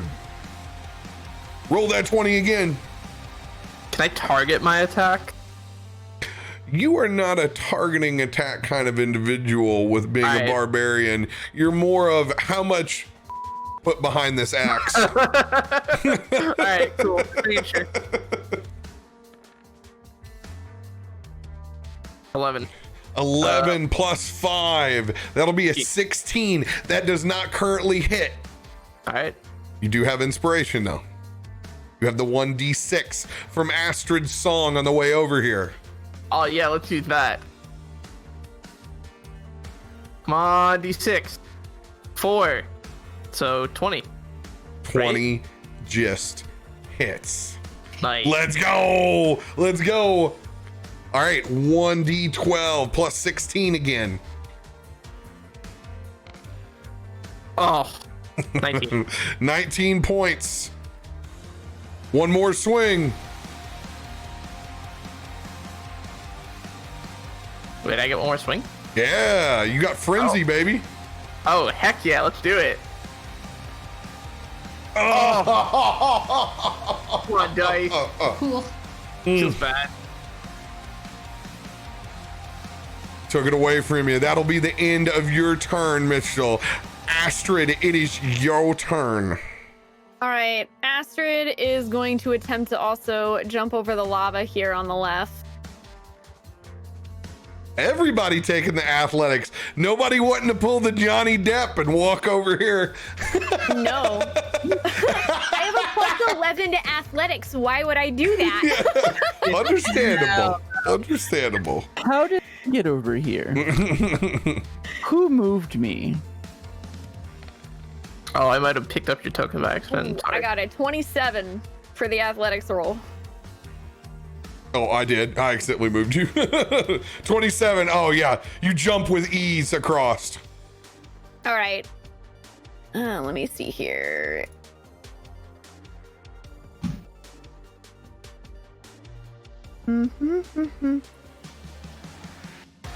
Cool. So, okay, what I'm going to do for my action, the square up above Ingrid, I'm going to target for mass cure wounds.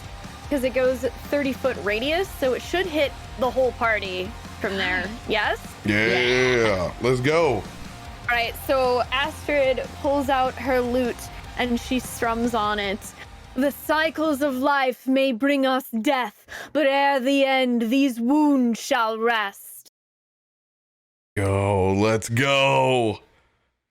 And I'm casting it at level 5. So let's see, I need 3d8s. And I get to use my charisma as the plus as a bard. Which apparently I'm gonna need, because Oof. Oh. Oh, man, that's one of my heal rolls right there. 14.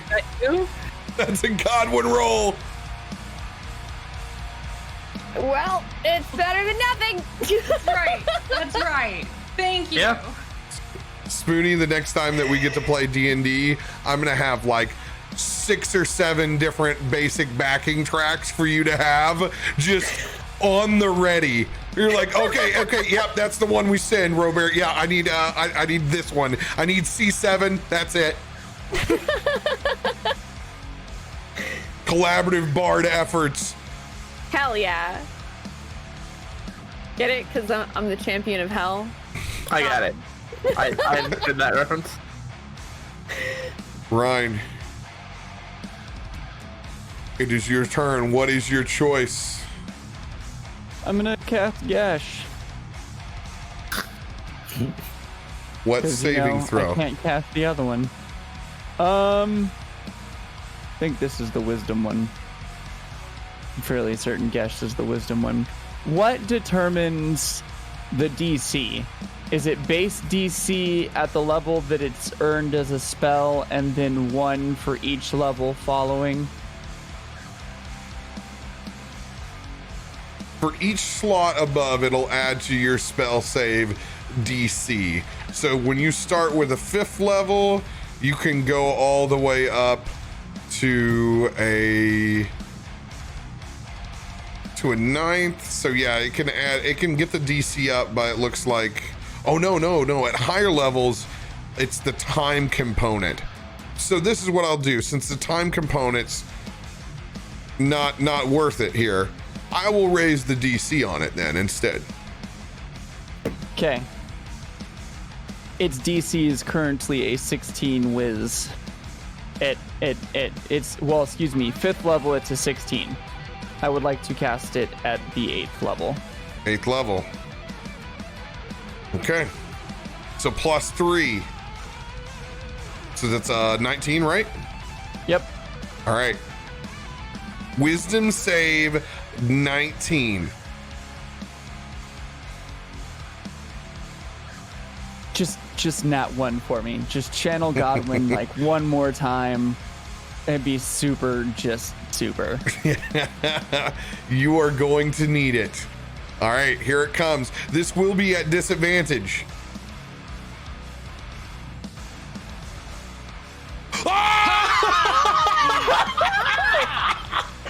Let's go! Miracles happen. Let's get those nat 1s in the chat.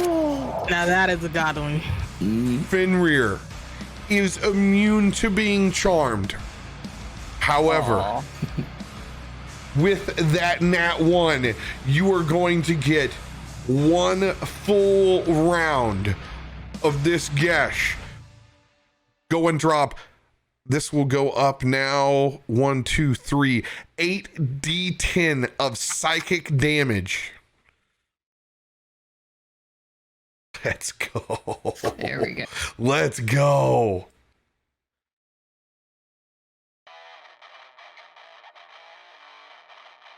I'm going to Gesh him to stand still. BTW. To stand still. Okay, so this turn is going to go after Oswald's. So you have 2 turns of stationary Fenrir. Let's go. This is great. Let's go.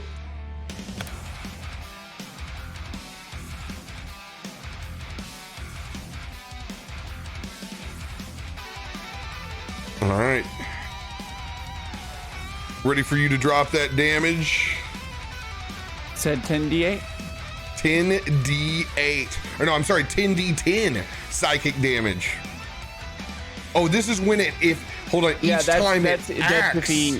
that's if Oh, this is even better.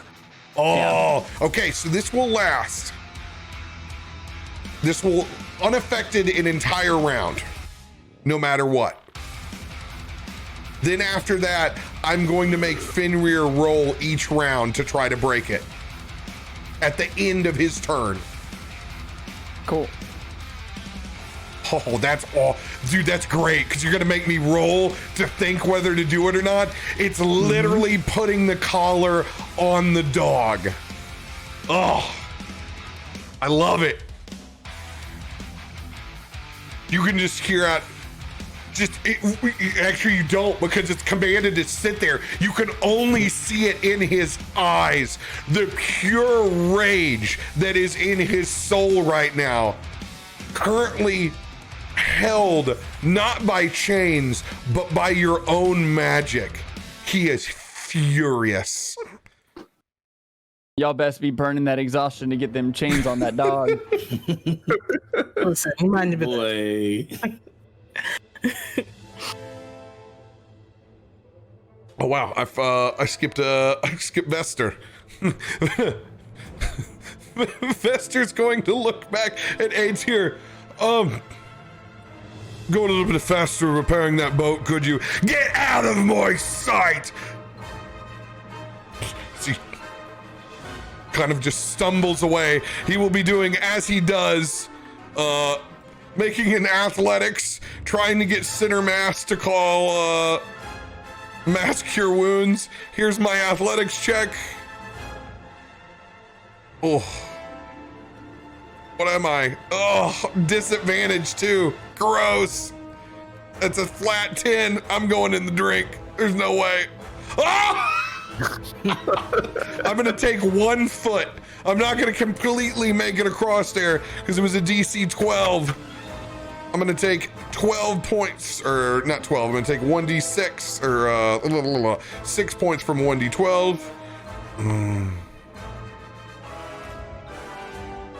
Oh God, I'm not doing great either. All right, casting at the 5th level. Smoke them if you got them. 4 d8s plus 4.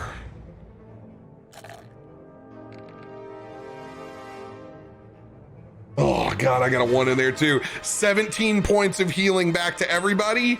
I'm far enough back on this. I'm just gonna clip the boat. All right, we're gonna put 17 boat points back on. Oh wait, does healing work on the boat? Healing does work on the boat. Oh, I didn't think about that. Healing does Alright, work that's on the pretty boat. rad. Yeah, I let it in my encounters. Also, if anyone has anything, there's literally, we're doing this in a couple of the campaigns right now. If you have something like mending, you're able to come back. If you have extra parts to try to piece it back together again, you can use a bonus action and heal the vessel for 1d8. All right. Okay. Let's get this thing fired up. Oh, it just won't let me click on it anymore. Okay, calculator, it's going in there. 17 points back onto the vessel. It is at 115 of 150. However, it is on fire. Etier gets a 2d10 back on +2 each round as he builds this thing back. So that's another 8 points. Vessel's back to 123, but it is on fire. Top of the round. Held in place still, but no longer sitting as it raises back up. Oh, this is a wisdom save. This needs to be a 16 or higher, or I'm lashing out and biting at Mitch still. Oh, frick. Just going to stare into your soul. Did we apply that negative saving throw effect at any point? Oh, not yet. This is not a saving throw. No, I did say this was going to be a saving throw against his own wisdom. I'm just trying to help a friend out. On these, it could be ability check, it could be a saving throw. I more do it for my own fun in between to let them decide, so I'm not going to have it apply to this piece. Okay. As Fenrir stares back at you, not moving, understanding somewhat the magic that's around him. With you striking him, you begin to feel the skin on your body literally burn as he hellish rebukes you, as you light up in flames.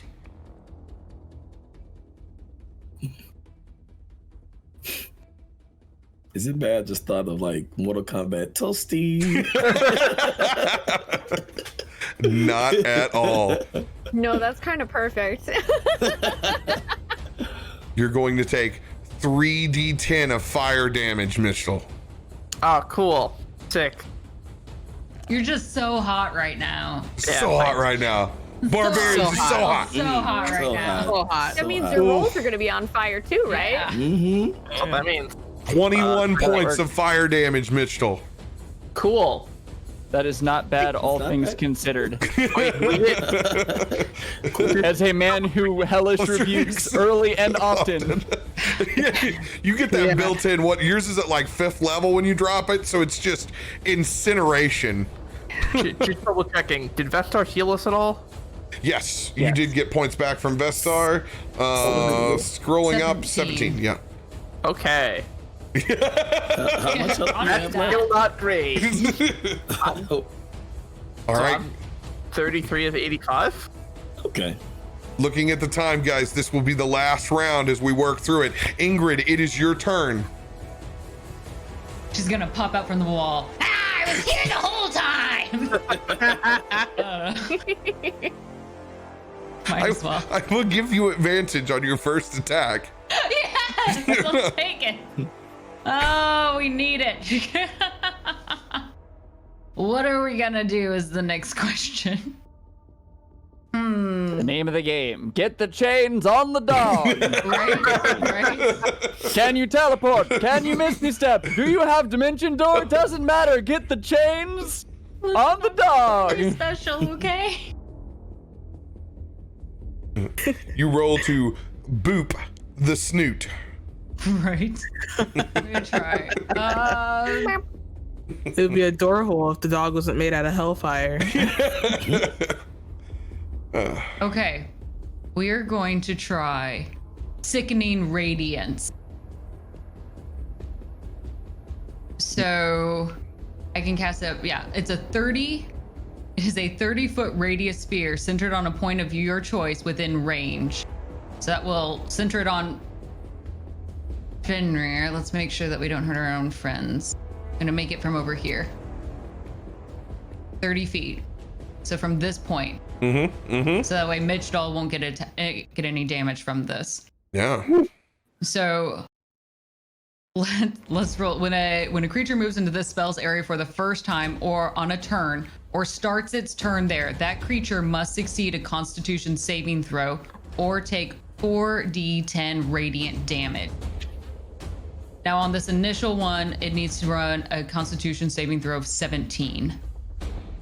Since we haven't used that D4 from before, that will apply to this because it goes until the end of my turn. Go ahead and roll that D4 for me. Okay. Con is a plus 10. So anything you get on this, I'm going to take off of it. Okay. Oh. Come on, 4. Come on, 4. All right, it's going to be a 9 coming into this D20. 17. It was a Constitution saving throw of 17. Oh. Does anyone have a reroll for me? Let me see if I have lucky in here anywhere. Hold on. Did I pick that up as a feat? I did not. All right, so your spell has failed. You're able to use a cantrip. Yes. But at the end, if it still stays within that 30 feet, it will have to roll again for its next turn. Oh, okay. So this spell is still active. I got you. Yes. So that will maintain there. Okay. And at the start of each of its turn, it will need to. It's a giant orb that looks like baby barf. Yeah. Now I remember which one it is. Yeah. It is delightful. So, but I'm casting this as Hell's Light. So green light emanates from that since she's my patron. Sweet. You know, as we should. All right, then we're gonna do, I don't know, Eldritch Blast because why not? Seems straightforward enough. All right, 2 rolls. Yep, 2 rolls. 16 on the first one. 16 will not hit. Okay, that won't hit it either. That was just warning shots. I'm here. You raise up like Rita at the beginning of the Power Rangers. And 27 years and now I'm free. yeah. It's a conquer. Zordon just right somehow over comes out here. of nowhere, punches her in the gut. Damn, you sent her into early retirement for them Z years, did you? You know, it's fine. It's fine. I'm gonna move to this wall just to throw it off and hide now behind this wall. Oswald, it is your turn now. Don't be scared if Ingrid jumps out up there in front of you, my dude. I'll try to avoid her. All right, how far can I go? My walking is 30 feet, but I want to go next to Mitchdale. Can they use the exhaustion or what was it called? I'm letting you guys get up to the front of Fenrir in 2 turns, so that's negligible extra speed. So I want to try to heal him. Yeah. But I got lay hands. This says it only goes to my reach. I don't know if he's too far. You would have to. No, you'd be fine. I'm letting everybody in 2 turns get up into this vicinity right here. Okay, then I would use lay on hands pull on Mitchdale. That's like yeah. Just a reminder, just a friendly internal reminder that the goal is to get the chains on the dog. If you can put chains on dog. Can I put chains on dogs as a bonus action? Or is that Don't full action? listen to this old ragged vine. God, is that you? Can I try to put it on? Bonus action? I'll let you guys use lay on hands as a bonus action. So yes, you still have an action The doggo isn't sitting, but it is held in place. All right, now I'd like to try to put the chains on. Roll to yeet. This is going to Roll to be yeet. athletics. Oh, great. I like this. DC 15 to get up and over his back. 14. 14. Oh, you throw it up. Wait, Dave. Have you used your bardic inspiration die? Yeah. Oh. I think that's the beginning. Did I use my bonus It's action early? I mean, I gave the assistance for Mitch though. He's next to me. Maybe he can yeet me over. I'm not that tall.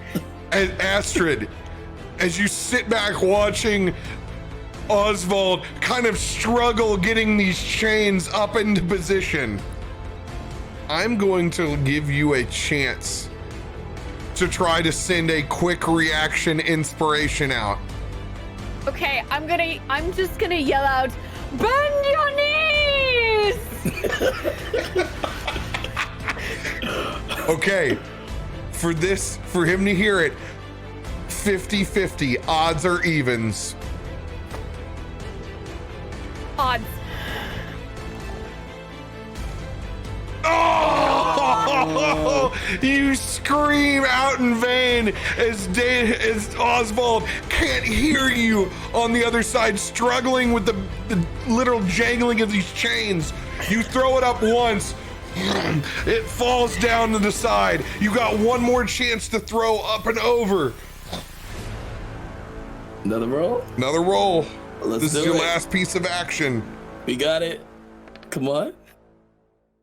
20. 20, baby. 20. All right. As that chain clears and goes over to the other side. One chain up and over. That's with a actual 20? Okay. Noted. You can actually see the chain over Fenrir's back where you can grab it. You do not have to jump. Depending on how well you throw is where it actually sticks across the doggo. All right, Oswald, that'll be the end of your turn. Van.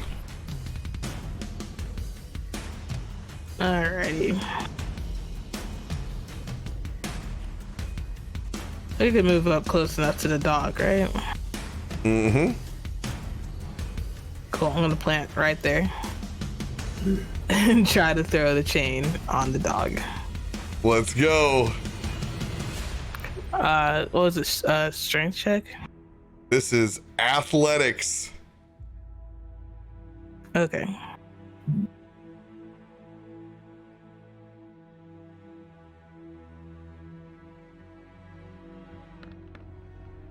Oh yeah, 1821. Another chain up and over that doge.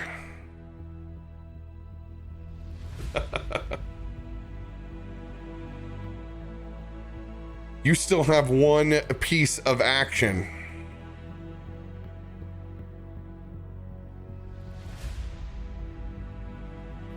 Are we trying to like tie the chains together or? How many legs do we have to bind? This is to bind. The idea is to bind him down so he can't leave. Yeah. All right. Thank you, sure. Yeah, so it's across I like believe. this. Got it. Just grab and pull.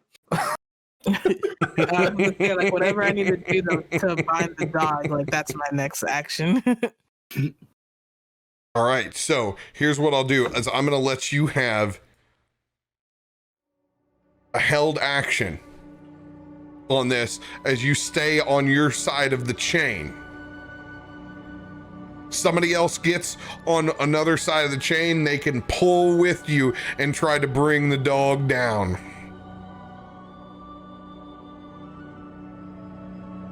Cool.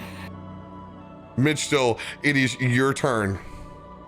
Can I get on the other side of the chain and pull? Absolutely. Hell yeah. All right. This is same time. You guys will essentially be granted advantage with your 2 rolls. You're rolling against Fenrir's strength. This is a +10 for Fenrir.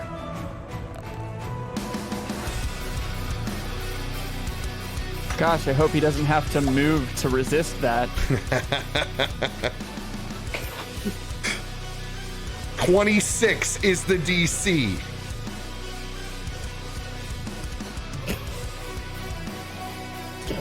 Okay. Strength ability checks. I have strength +4. That is the number. Okay, so D20 +4. Yep, D20 +4. All right, let's go for it. Shit. 13. 13. Will not be able to pull him down with that strength. Rack, Yeah. give us a D20 plus your strength. Alrighty.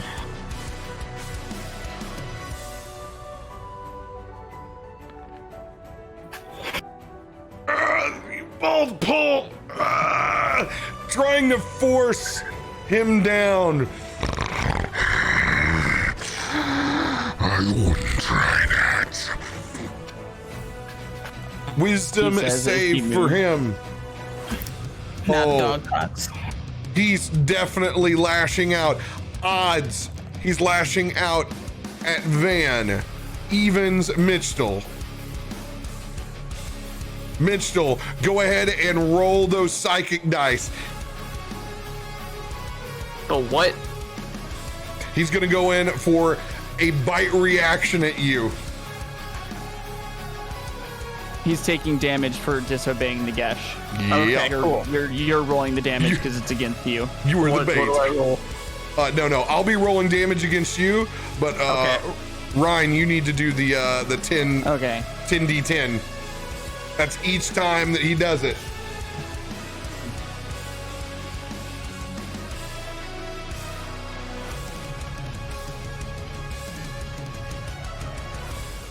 It's thinking. Oh god, that's so many dice. Whoa. 74 damage. 4 points Oh, of psychic damage. Ho ho ho. God. Big move.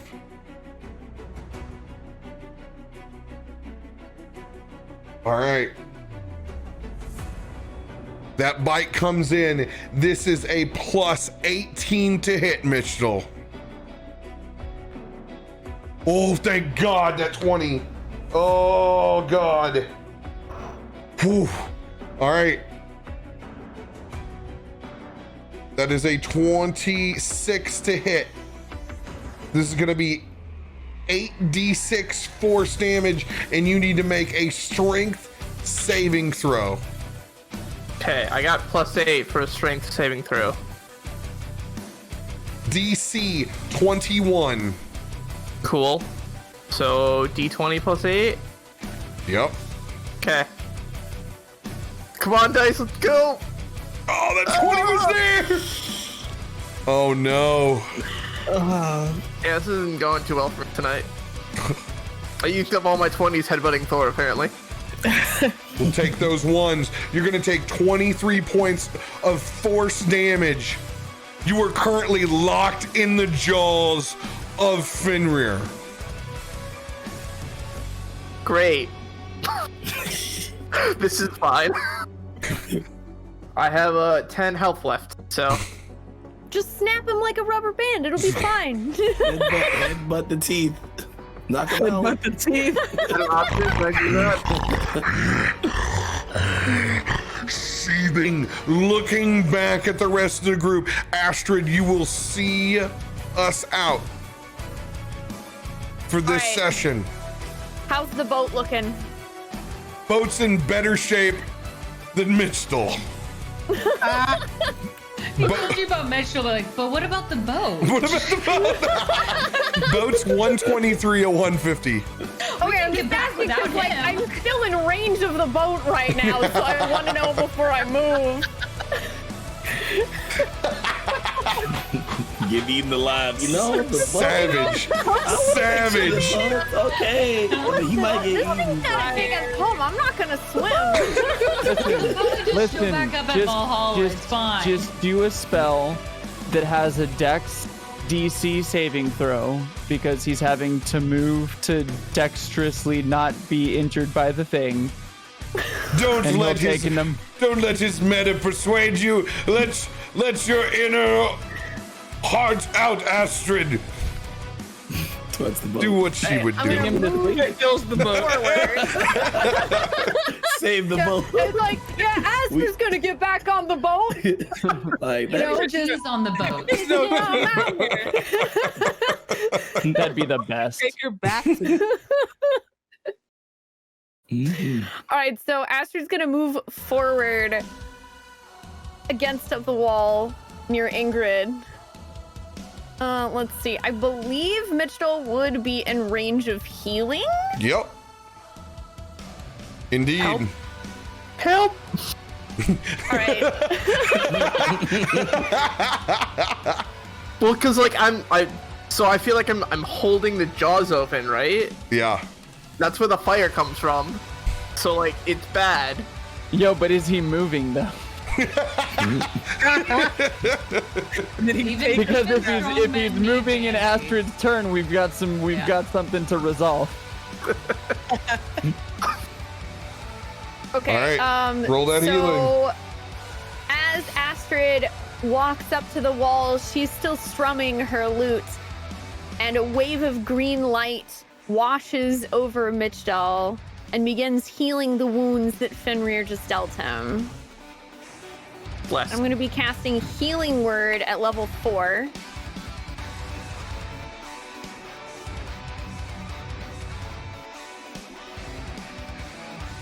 For 19.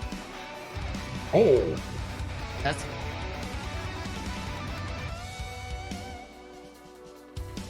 Back up to 29. Thanks. Slightly less dead. Wait, a little bit less dead. It's like when you drink a Four Loko or something. All right. And do I still have a bonus action? You do. All right, so with my bonus action, I'm gonna keep playing my lutes, and I am going to give a bardic inspiration. You know what? I'm gonna give a bardic inspiration to Rex character. Gotta get in there and feel that damage. You guys got the chain on. All right. So that's a 1d10, and I actually was reading in my description that I believe you can actually add that to your damage because of a perk I have Oh yeah. called Combat Inspiration. You can add that number rolled to a weapon damage roll, or when an attack roll is made against the creature, it can use its reaction to roll the die and add the number rolled to its AC against that attack after seeing the roll, but before knowing whether it hits or misses. Hell yeah.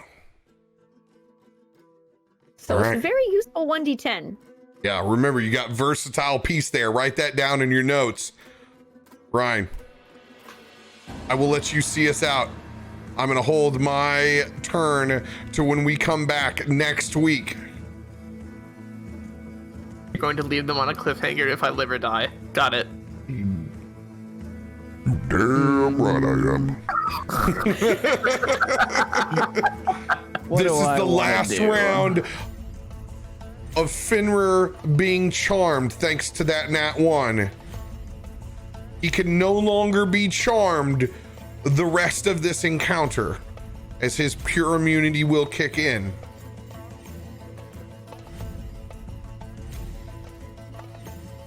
I'm going to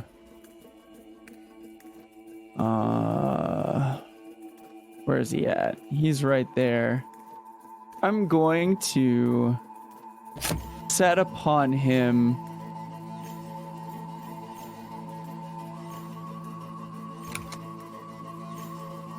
incendiary cloud. And I'm gonna drop it near his butt. All right. What can I save? Dex. Dexterity. Okay. This is how this is going to go. What is the DC for him to save on the spell? 16. 16. He's got to move it all. He will take damage again. It will take a nat 20 to not take damage. Dexterity 10 coming in. 19. Will not get the job done. All right. Incendiary Cloud will do no damage as he is immune to fire. However, that dexterity save will make him move. Go ahead and roll another 10d10 because of it.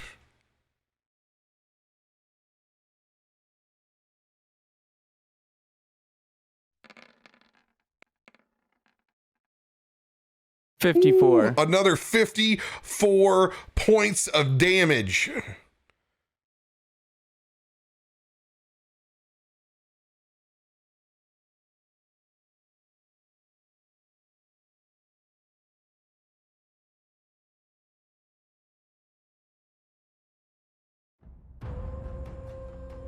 Finally, a few scrapes onto Fenrir.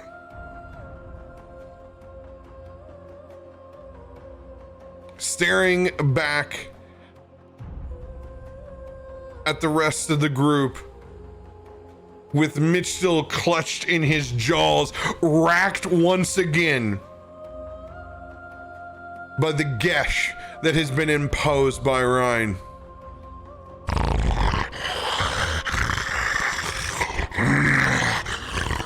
You see him rise up as he's just forcing those jaws up.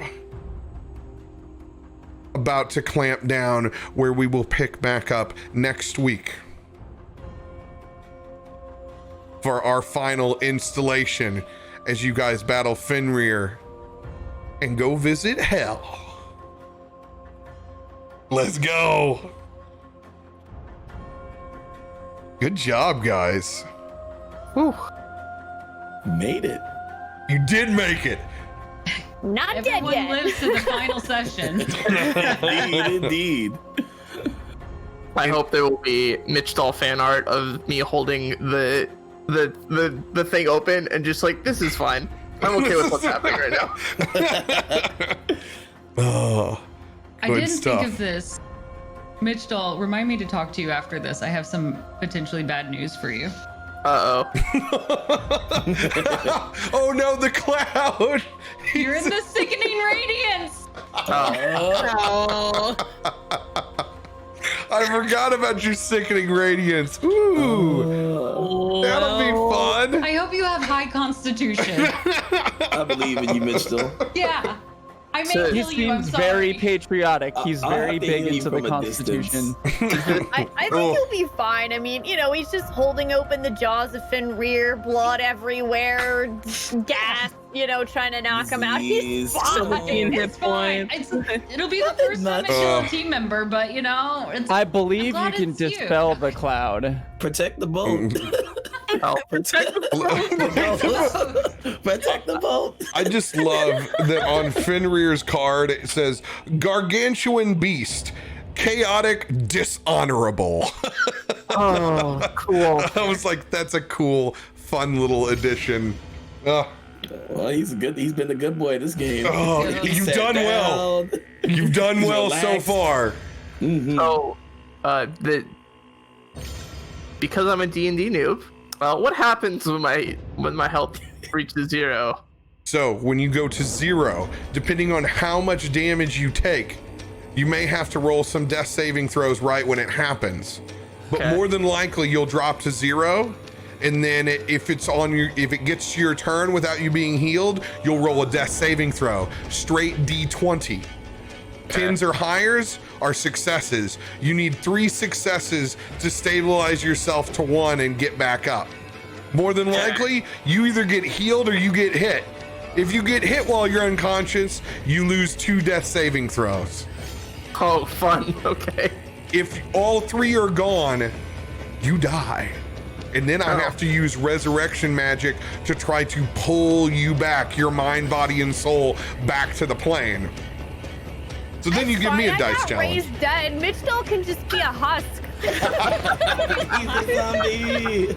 Cute little scarecrow that we carry along with us. I can be like, zombie.